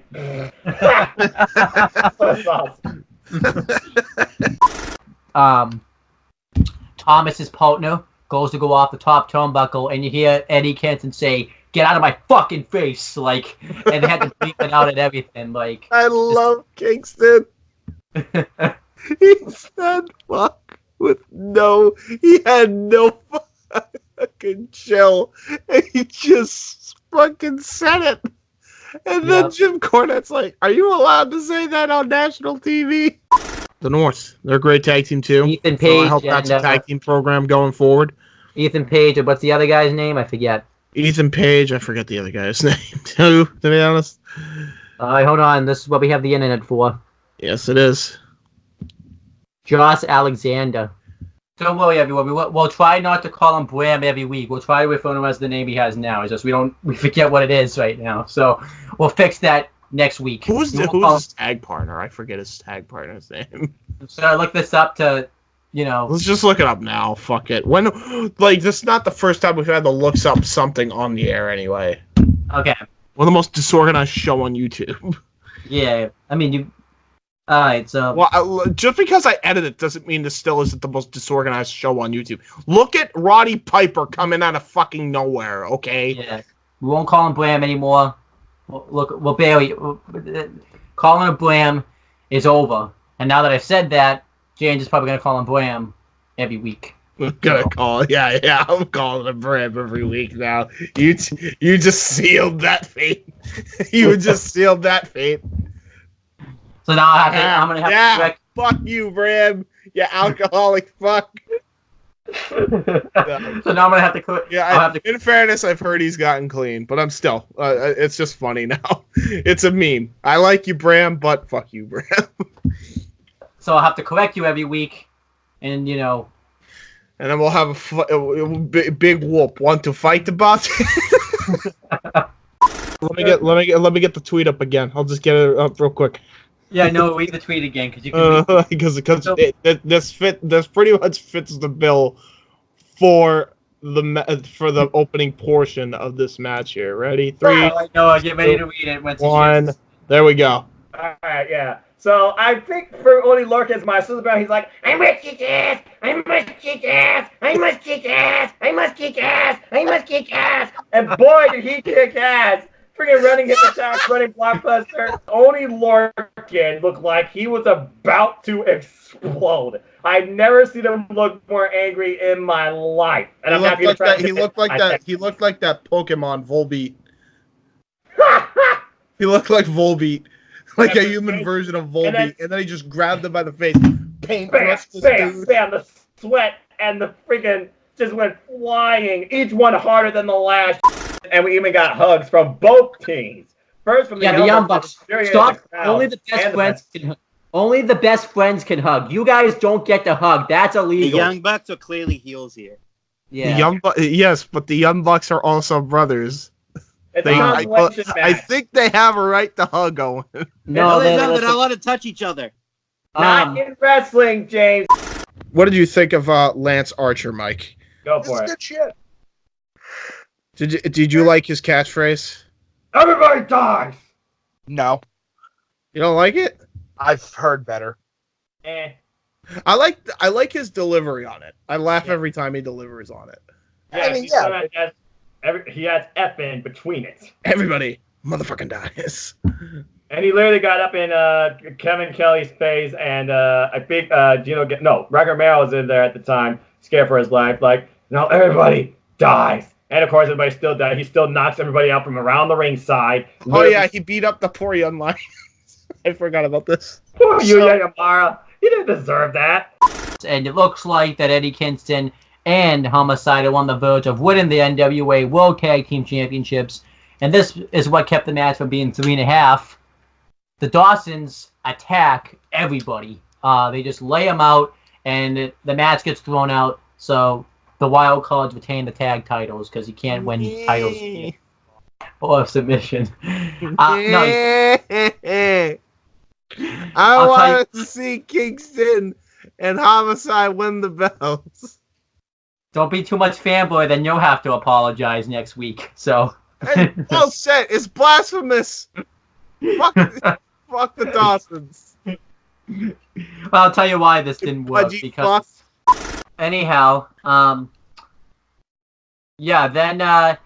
we were all chanting "We the People" at Jake Hager, and then Chris Jericho says, "Stop chanting that." Pretty much, that was a no. He says, "All right, here we go. All right, everybody, quiet. It was stop chanting that. It was a bad idea from bad creative, and all that's gone." I'm like, you fucking cheeky fucker. Yeah, you could pick a better time to just smash that dagger into the fucking throat that they already opened up with a gun. That was awesome. I think it was actually kind of funny. Okay. I don't know why. I just because Brandy was like, she can't be sadistic, so it was like, it came off cringy. Yeah. Yeah. it's like a weird enjoyment kind of. She had like her finger out, and I was like, who the hell? At first, I was like, who the hell is this? Who is Yeah. Yeah, I didn't know who it was at first, and then Oh, I recognize that purple hair on anybody. That was Brandy Rose, people, and she was pissed on something. Nick Aldis goes, I think we're done here. I think this interview's over. Can I go now? It's like, guess this interview's over. And then it's over. And then into the fireplace. And then I'm jamming out. And I had to end the show. I don't think people needed to know that, but It's fine. I'm sure everybody else was too when they heard this song. The minute it popped up. The intro, this is the best theme in wrestling, by the way. Can I say that? Into the Fire. yeah, absolutely. Yeah. Like, Can't wait to hear that play for Into the Fire emoji, fire emoji, fire emoji. I like what New Japan does. Because with Money in the Bank, you could lose and there's no repercussion when you win the belt. But here, you have to defend that briefcase at least once. And I really enjoyed that here. And we got a great match out of it, by the way. Did you say totally rip that off for our show at least to an extent? Yes, I am. Okay, hold on. Let me write it down. Give me a second. Hold on, I got a piece of paper. Hold on, I'm gonna just. Okay, good. Fuck. All right. You heard nothing. Anyway. one of the funny bits is you get to see, like, this is the first time you really get to see how overly babyface Aiden English is, where he just wants to, he thinks that Humberto Carrillo is just so handsome, he just wants to shower him with birthday gifts. Dude, I think he's low-key gay.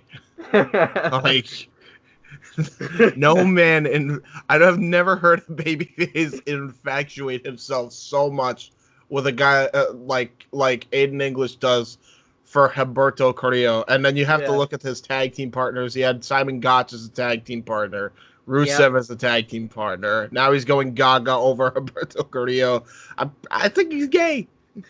Not that there's anything wrong with that. I mean, it's 2019, but I mean, are you making it a little obvious? Talking about how gorgeous his dimples are. That got me. It was even to the point, like, anytime Vic Joseph wanted to ask him a question, he had to be like, okay, I'm not talking to you anymore. Like, Dio Madden even was trying to... I don't know how to feel about this gimmick. Yeah. I don't think... One thing... I mean, even though I love this, like how weird Aiden English was, and it's nothing against Dio, it just would have been so much better if Nigel had still been on commentary for this. Oh my god, yeah, because he would have been all over him. Yeah. Giving him shit, and then Aiden would have just ignored him and continued on anyway. Just to piss off Nigel. I have a joke for you. What do you think Justin Roberts says when he has to go to the bathroom? Don't say it. No. I gotta go to the gym!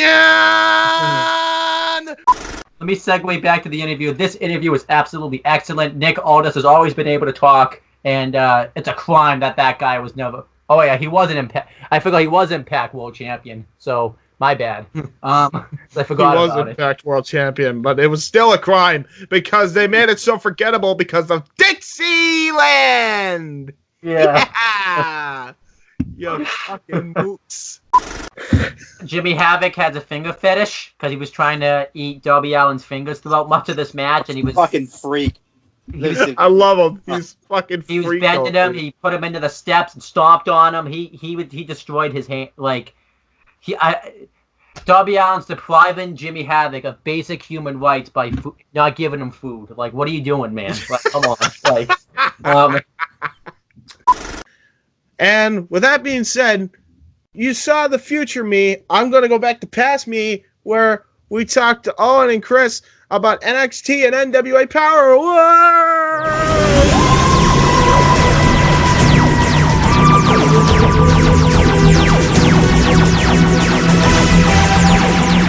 All right, you see it? Great. Here's Past James back again. All right, we're back. You invented time travel. We did our first time travel skit. Time travel. There's past James and present James. And future James all in one. Yep. All right, so what was the interview? Remind me. Pete Dunne and Tyler Bate.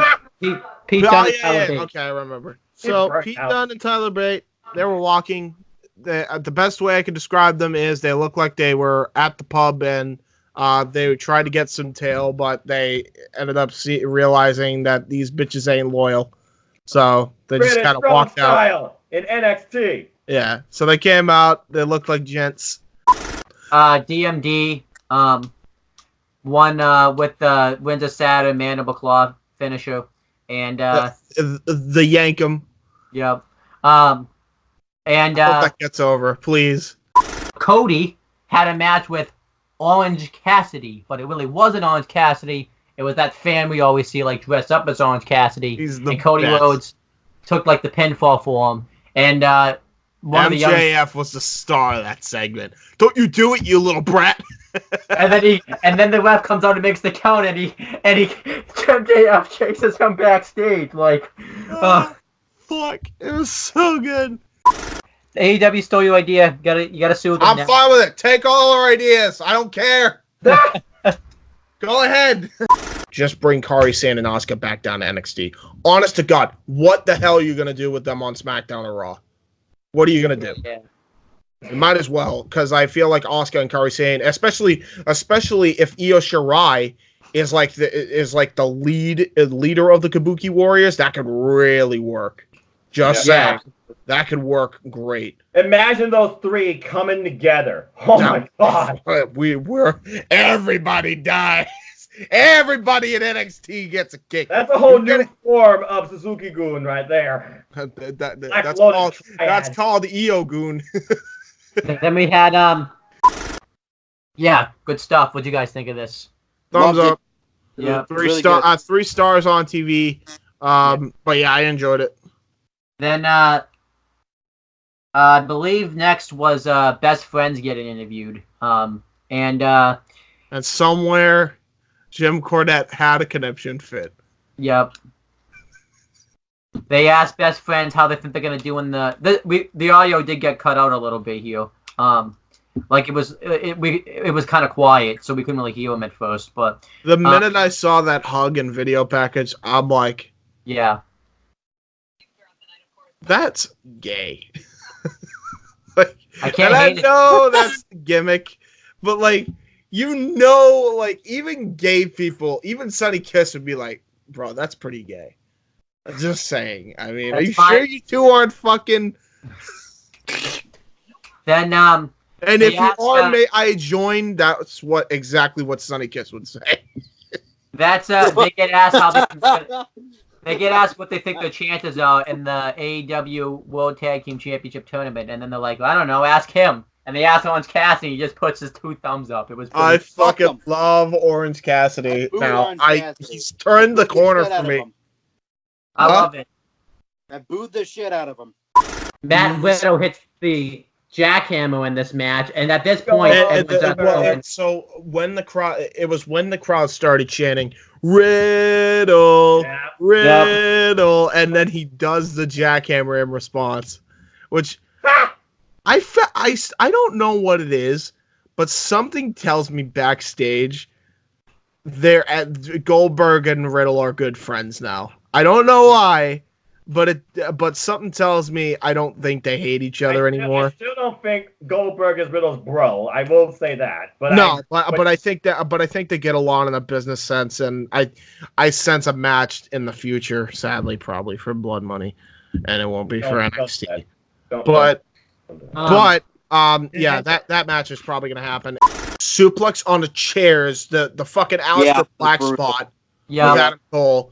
Then he hit the V trigger with the chair in the corner onto Joey Janela, and then the one-winged angel, yes, onto a fucking open chair, dude. Right. Oh Christ! 1, 2, 3, it was over. I mean, fuck me.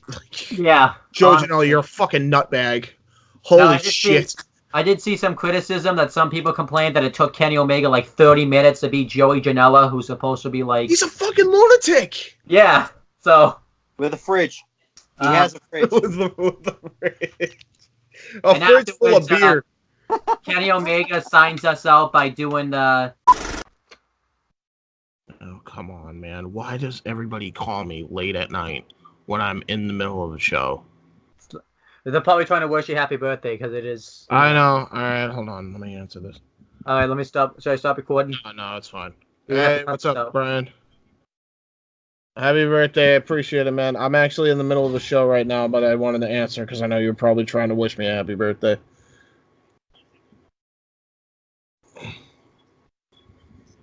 When you free?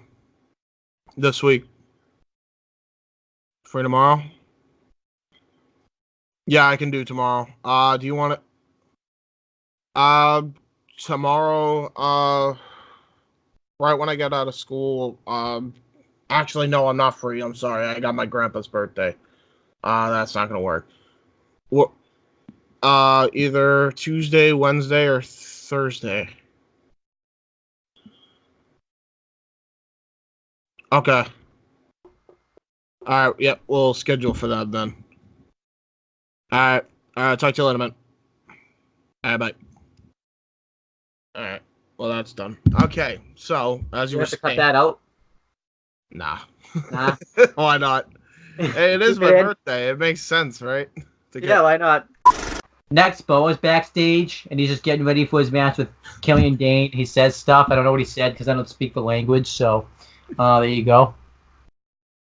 Well, I mean, even if you couldn't understand him, Hung Lai Yo means is universal for "I'ma kick your ass." There you go. Yeah, he definitely Fuck didn't do you, that. Killian Dane, you fucking prick, leaving me on the table like a piece of meat. What am I, a fucking delectable from Mauro Ranallo? What is he, a cannibal? Treating me like a freaking meat snack? Looking like prosciutto over here. Fuck you. Then it showed Stephanie McMahon, Mark Henry, and Orlando Blaze in the crowd. This pissed me off. I know. Here's why. Why? I just see Stephanie. Why? She's just like, I'm here because Triple H wants me to be. I could give two fucks. The cheapest smile ever. Remember when Britt Baker gave her that look back at NXT TakeOver? What was it, New York? I think it's like, yes, for yes. 25. That's that. Britt Baker is how I feel about Stephanie McMahon. That look, fuck. Yeah. It's like I hate this, and it's like, I swear to God, she's just there, cheaply smiling. It's just, she's the worst wife ever. Can I just say it? She's the worst wife I dare you to say that to Triple H's face the next time you see him. See if he doesn't pedigree your ass.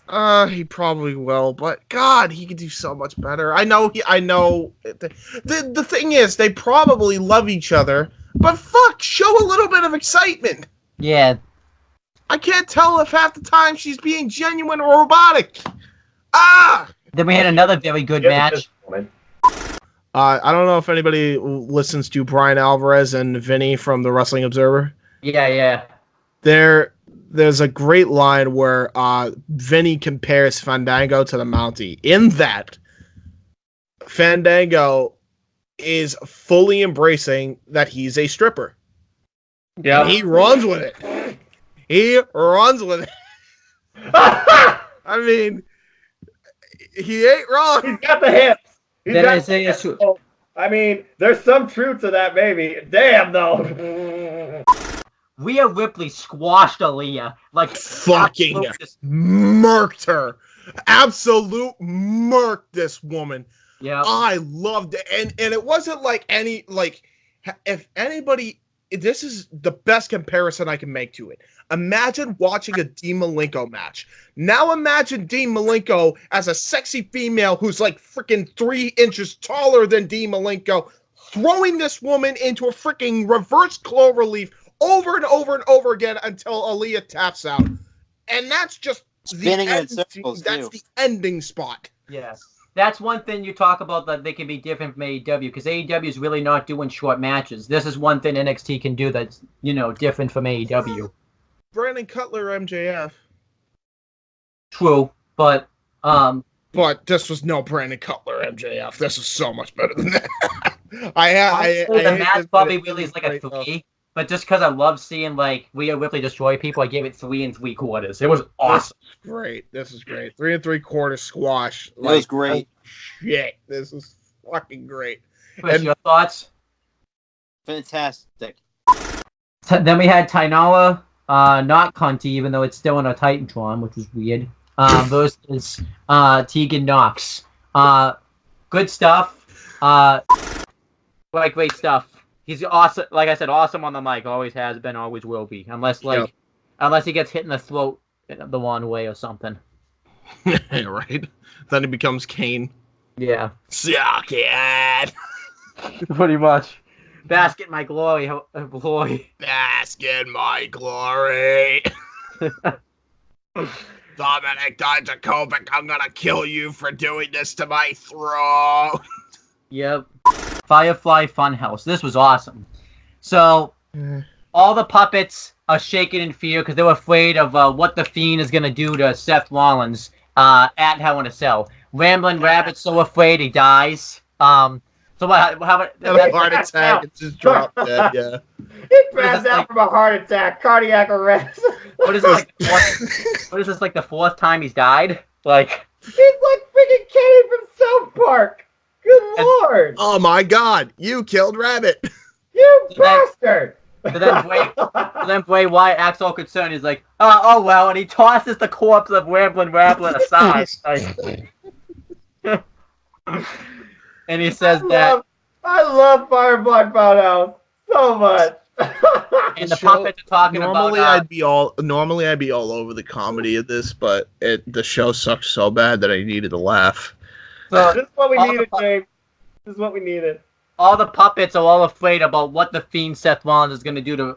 What the Fiend Bray Wyatt's going to do to Seth Rollins. They compare it to like the Exorcist movie back in like the 1980s. What that reference is that movie, like when people saw it, were like so afraid of it, like they fainted, they threw up and everything. So that's the reference. So I actually like that reference. So Bray Wyatt says, "Don't worry, I'll go talk to the Fiend right now, and I'll tell him not to hurt Seth Rollins." He walks off camera, walks back, and he's just like, "Just kidding, psych." The Fiend's going to absolutely demolish Seth Rollins. But then he says, "Let me in," and then he says. And he gets like that. I loved everything about this. This is how you build a character. This is how you bring me entertainment. I love everything about this. I love it.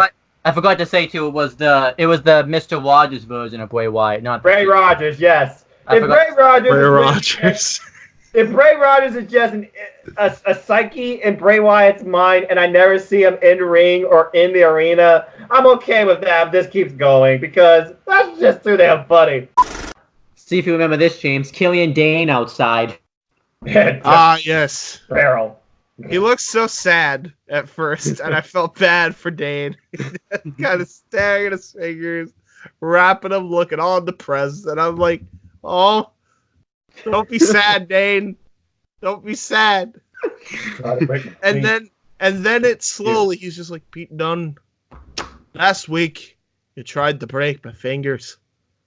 And then he just starts getting angry and psycho, and I'm like, oh, okay. Oh, okay, you're not sad anymore, I guess. And it's like, next week, I'm gonna break you. Even though they're not having a match next week, but I mean, the match could be made. Let's be honest here. Next time, I'm gonna break ye. I'm gonna break ye. That pretty much sums up right there. I like how he's selling the fingers still being snapped by taping them up too.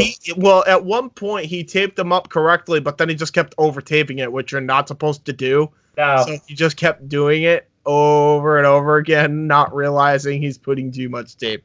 Well, that's because he's just like, he only has his eye set on done and what he's going to do to breaking.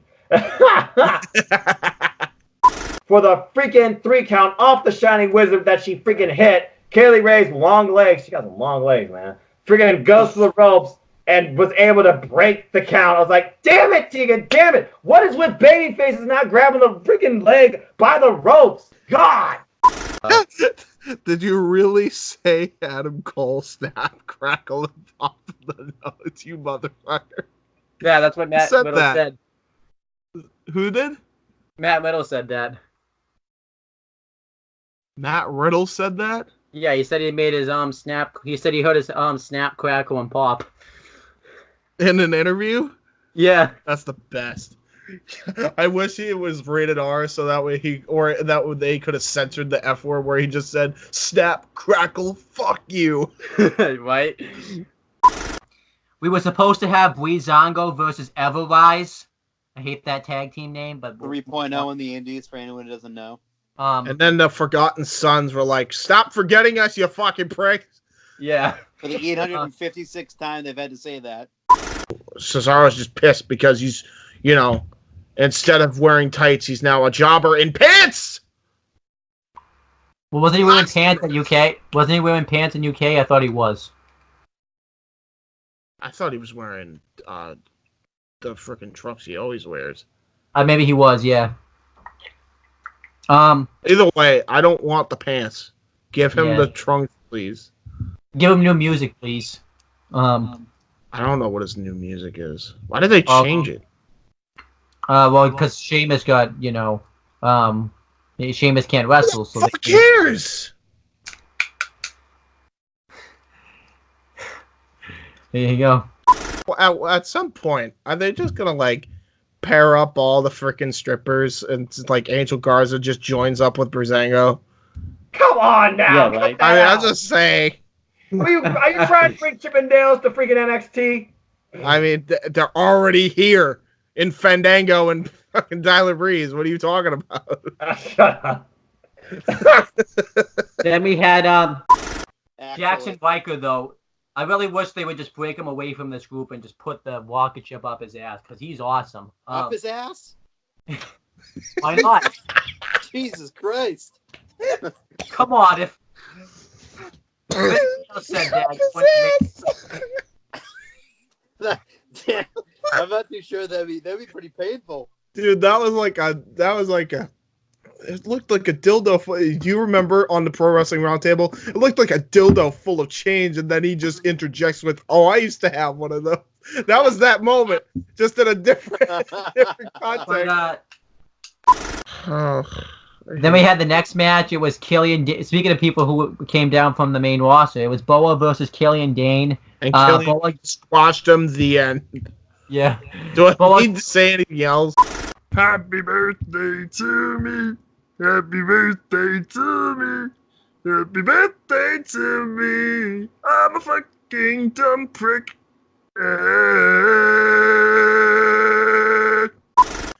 Keith Lee followed it up with a freaking tope con hilo.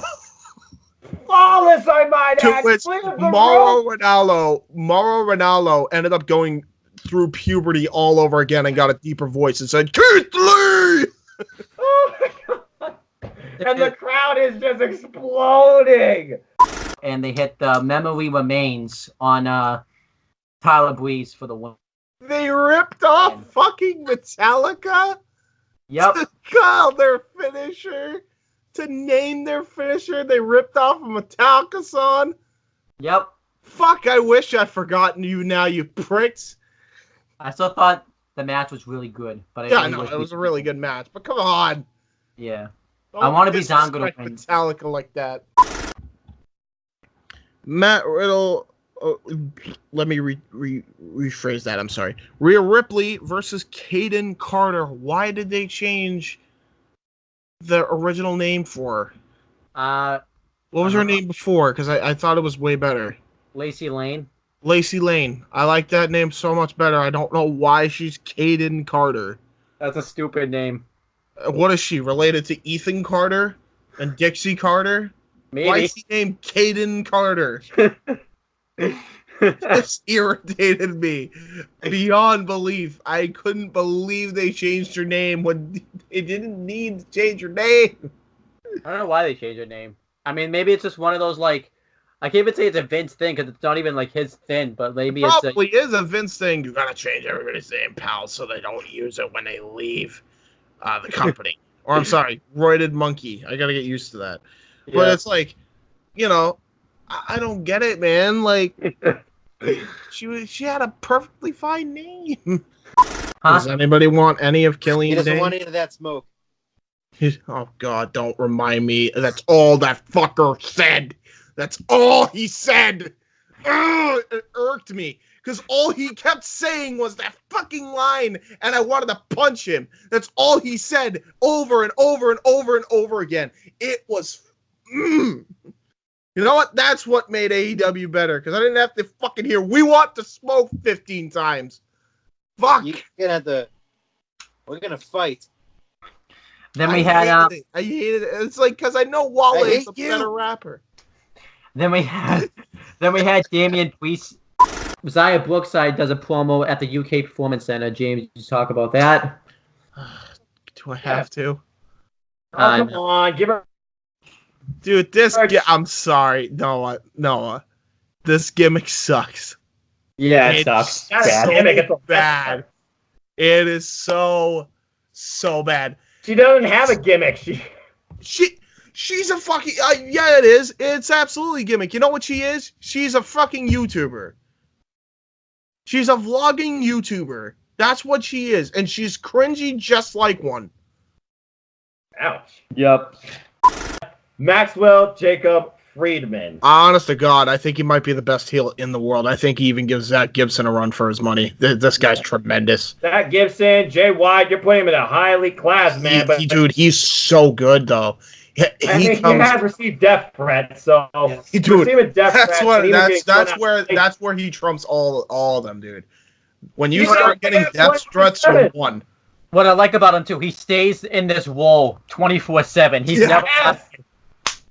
I love whether it. in media, whether in public, whether in interviews, he's always MJF, Maxwell Jacob Friedman, K-Baby Dead. This guy is the living embodiment of that. He's brilliant.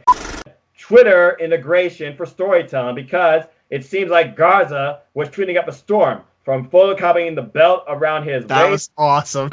That was actually perfect looking, it seemed, too. Well done. And then another tweet talking about, okay. Photoshop skills of Angel Garza. Dun. Yeah.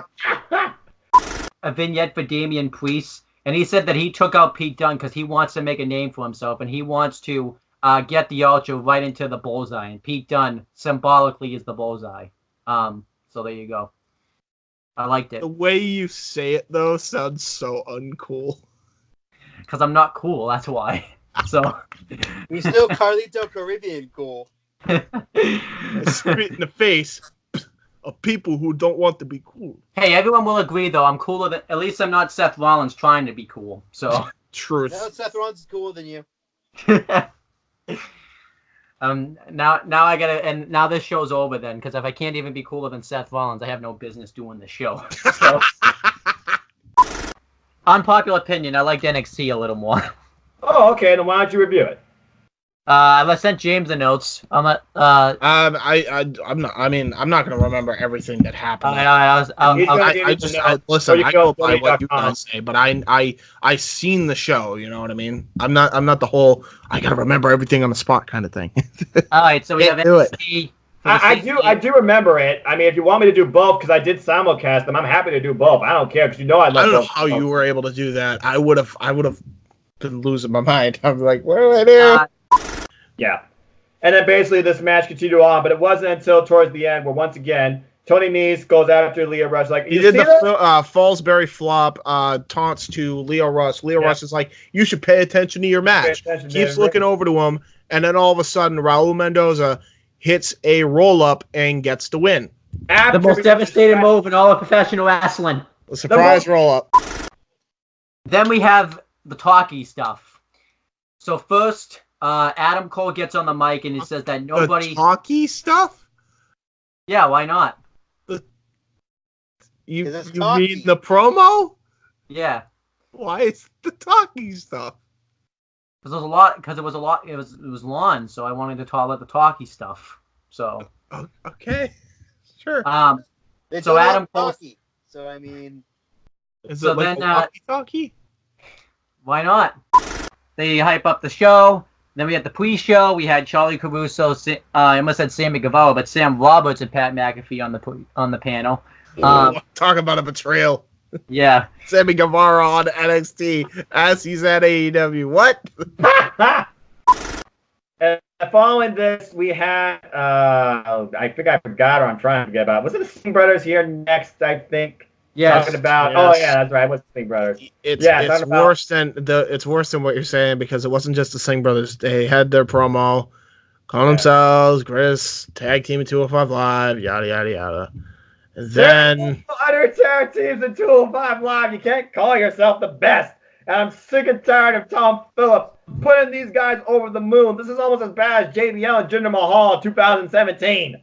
you know what it all started off. I blame Aiden English. I'll tell you why. Because he had the gall to call Raul Mendoza's roll up a Raul up, to which even Tom Phillips said, "Oh my god." I almost forgot about that. I forgot puns. And then the Boo. Singh Brothers thing happened where I saw the 24/7 title. I'm like, get that piece of shit away from me. To which then afterwards came probably the worst promo that Brian Kendrick's ever cut in his life. Then he points out Roderick Strong laying on his couch with the championship, which I think Like is like Shawn Michaels, yes. Yeah, which I think is like a legitimate Instagram pic if you go on. It is. And then Dream photoshopped it to make him look like make it look like he had a tiny penis. And they got around it because they put like that like red circle with the slash around it to make it look like so that way we wouldn't see it. So that's how they got around it.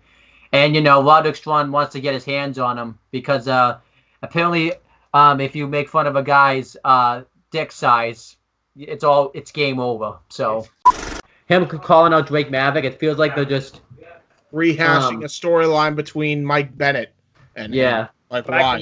But I get what you mean. But again, it's all about respect, right? Well, it's like everybody that's been released. So basically, what we're seeing here is Kendrick's going to be released then, because now Mike Bennett's buried. He's asking for his release. Friggin' before that, TJP wasn't doing anything. He got released. It's a fucking curse. Don't argue with the GM. It is cursed. Yep. It is cursed, Kendrick. I mean, the man with a plan, though, right? So well, you don't have a good plan. Yeah. All right? Maybe he'll have to do it. Maybe his plan will work next week. Kathy Kelly's backstage and she tries to interview Tommaso Ciampa, but Angel Garza wants to be interviewed instead. But I love this segment. So yeah, he's like, "You waited for this guy? Are you kidding me?" He starts talking in Spanish, and then Ciampa just waylays Angel Garza, and then who is it? Kathy Kelly's like, "Ciampa, what did he just say?" And then Ciampa just nonchalantly is like, "I have no idea," and then walks off. I'm like, Ciampa's the fucking best. Now it's a match this week, so there you go. That's how they build it. Velveteen Dream comes out for a promo, and he basically says that he's. Can you feel it? Can you feel it? And he says that is the experience, and then talk about climaxing. Yep. Is he gay? Is he Prince? Is he freaking eccentric? He's bi. It's obvious he's bi. Yeah. I mean, that's the whole gimmick. He's got 8 women surrounding him on a couch. It's the best. Wearing glow-in-the-dark type freaking gear. It's and purple mist and music and what the hell? And he says he wants his North American title back. I'm very surprised by this. Aiden's being the heel here. He supports the Brian Kendrick's points. Why is he a heel? Wasn't he a face? There's only 2 people now, James, so you gotta balance yourself. Make Phillips the heel. He's unlikable anyway. Yeah. Okay. Hey, you know what the best part of this promo is? Kendrick took Tom Phillips' commentary headset off. That was odd. You know what? That makes the segment for me I like the segment just because of that alone. All right. But Chris, what do you think of these vignettes? These nice. Great. Didn't see that one coming. That was the best grade ever. The Rock says that King Corbin looks like a Burger King wearing 35-year-old virgin. What's it? Cosplay? No, not cosplay. What's it called? Comic-Con cosplay. Comic-Con character. Yeah. Nobody is better on the mic than The Rock when it comes to insulting somebody. The best, dude. Will we see you again for a time travel thing or no? Probably not. I don't know. Probably not. Okay. Plug your stuff. In the description. Oh yeah, that's right. Okay, bye. Yeah. Nakamura got like no offense in, but the match didn't last long enough. Isn't he the cruiserweight? The cruiserweight. Still got 205 on the brain. Yeah, I don't think. Is Shinsuke the Intercontinental Champion? Yes, and he has no match this Sunday. Great. So, why are you doing this with every babyface that you have as your top champion? Stop it. Yep. Want to talk about something to cheer myself up? I don't want to end on a happy note. It's my fucking birthday, goddamn. It's time to look at cats. I know, because it's literally like, yeah, I gotta look at. We're gonna go on Bing to do it this time because I don't want to see that weird thing again. Yeah. Bing, Bing. Did I do cats? Cats. Images. Boom. Okay. There we go. These are cute. All right, here we go. 3, 2, 1. Screen share. Okay, here's the cat. Look at them. Oh my gosh. Ah! Look at him. They're so cute. Ah! That one's scary. Which one? The one with the white eye. The one that's white and like has the big blue eyes staring at you. The one that's like. The bottom one, the bottom left one, and the second one. Oh no, he's not! Look at that little nose. The nose is cute, but the eyes are scary. The eyes are not scary. He looks so cute with them. Oh. What else? Hold on. What else we got? Find a scary one. Look up scary. Find cat. a scary one. Yeah, look up scary cat. You are a pirate. No, fiddle-dee. Look at that cat. He looks like he wants to kill somebody because he has that fucking pirate head. The only missed opportunity that person missed was putting trying to put like a fake sword right in his pocket. All right, I'm better now. There we go. And the Miz. I tweeted. I'm good. There you go. I'm gonna hold on. Cats time. I need cats. I need cats. I'm sorry. I need to just. You already blew out the earphones of all the earphone listeners. Yeah. So this is my treat to everybody. Don't pay attention to this. Look at all these kitties. They're so adorable. There we go. There we go. Oh, that's a good stuff one there. Oh, fucking stop appearing. You're fucking weird. Okay. Oh my God! Look at him. Look at this cat. We have lost James. This has gone off the rails. No, you gotta look at the cats. Look at him. He's so cute. I don't think Noah likes cats. He's just laughing. Cats. This is just crazy. All right, there we go. I'm good. All right. Back in a good mood. All right. Good. Then on the preview show. All right, let's plug and promote everything then. We shall pluggeth. Plug. Mike, you're up next. Something crack as whack.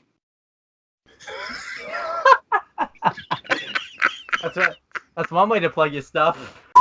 Fuck you all, Blummy. Screw that bullshit. Go check out my predictions if you want. I couldn't care less about that shit. Yeah. You went full on gangster on the Saudi Arabia show. Is that what you're telling me? Maybe.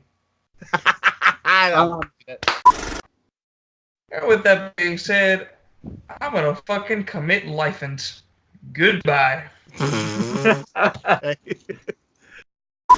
Or follow my civil YouTube channel at youtube.com/user/Noah Foster210. It's now 1 year old and it's still going. Thank you, everybody who's been a part of my journey and fun. Aw, cute cat. And Mike, where can they check you out, my friend? In the description below. Well, yeah, but that's the easy answer. Exactly. Well, I mean, do you know your handles or no? Oh, well, I do, but that's why it's in the description below. Come on. You gotta say it. Gotta say what? Oh, I gotta say that I gotta say it if you're looking for, anything about me, you can find it in the description below. No, you're supposed to say your handles on Twitter and Instagram. James, websites don't have handles. for I cannot open them like God damn. drawers. Yes, you can. It's Oh, called. great. We're speaking with It's called you Socrates click here. the link. Am I playing Assassin's Drawers Creed have Odyssey? links. Freaking Socrates here. How could there be a handle if the handle is not visible? All right, Chris, you're out of here now because everyone's record. Yeah, Thank Chris. you. Anything to plug?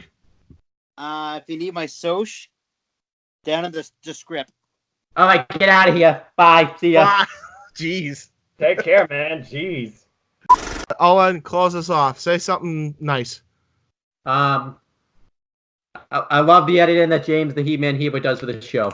Oh, thank you, Owen. I appreciate it. I love wrestling, and also I love the fact that Tessa Blanchard will remain with Impact Wrestling. Yay! That's awesome. Because I actually kind of want to see her win the X Division title now. I want to see the world title. What are you talking about? I want to see both, but you know. With that being said, Noah, what's your catchphrase? Have a good night, folks, or whatever. Do that. Oh yeah. Take care. Tomorrow's never guaranteed. Enjoy life. Enjoy wrestling. Enjoy time with your families. Create precious moments. Bring a new fan to wrestling. There's never been a better time to be part one. And for who's different, James Hubert and the Talking Hair, the Birdman of Boston, Owen Finch, and I'm your simple man, Noah Foster. I hope everyone here and beyond have a good night. Take that work week off, 5 days in the bucket. Fuck it, you got a boss who's a jerk who doesn't. Throw on some Wu-Tang, bring the motherfucking ruckus. There is no pretext. We are living and we love it on a budget. Never mind, we just nudge it to the side. Give the kids a little time. We are living till we die. Focused and we hustle, but we still be getting high. No exception to the rule. Do what you do to get by. Cause I keep ticking.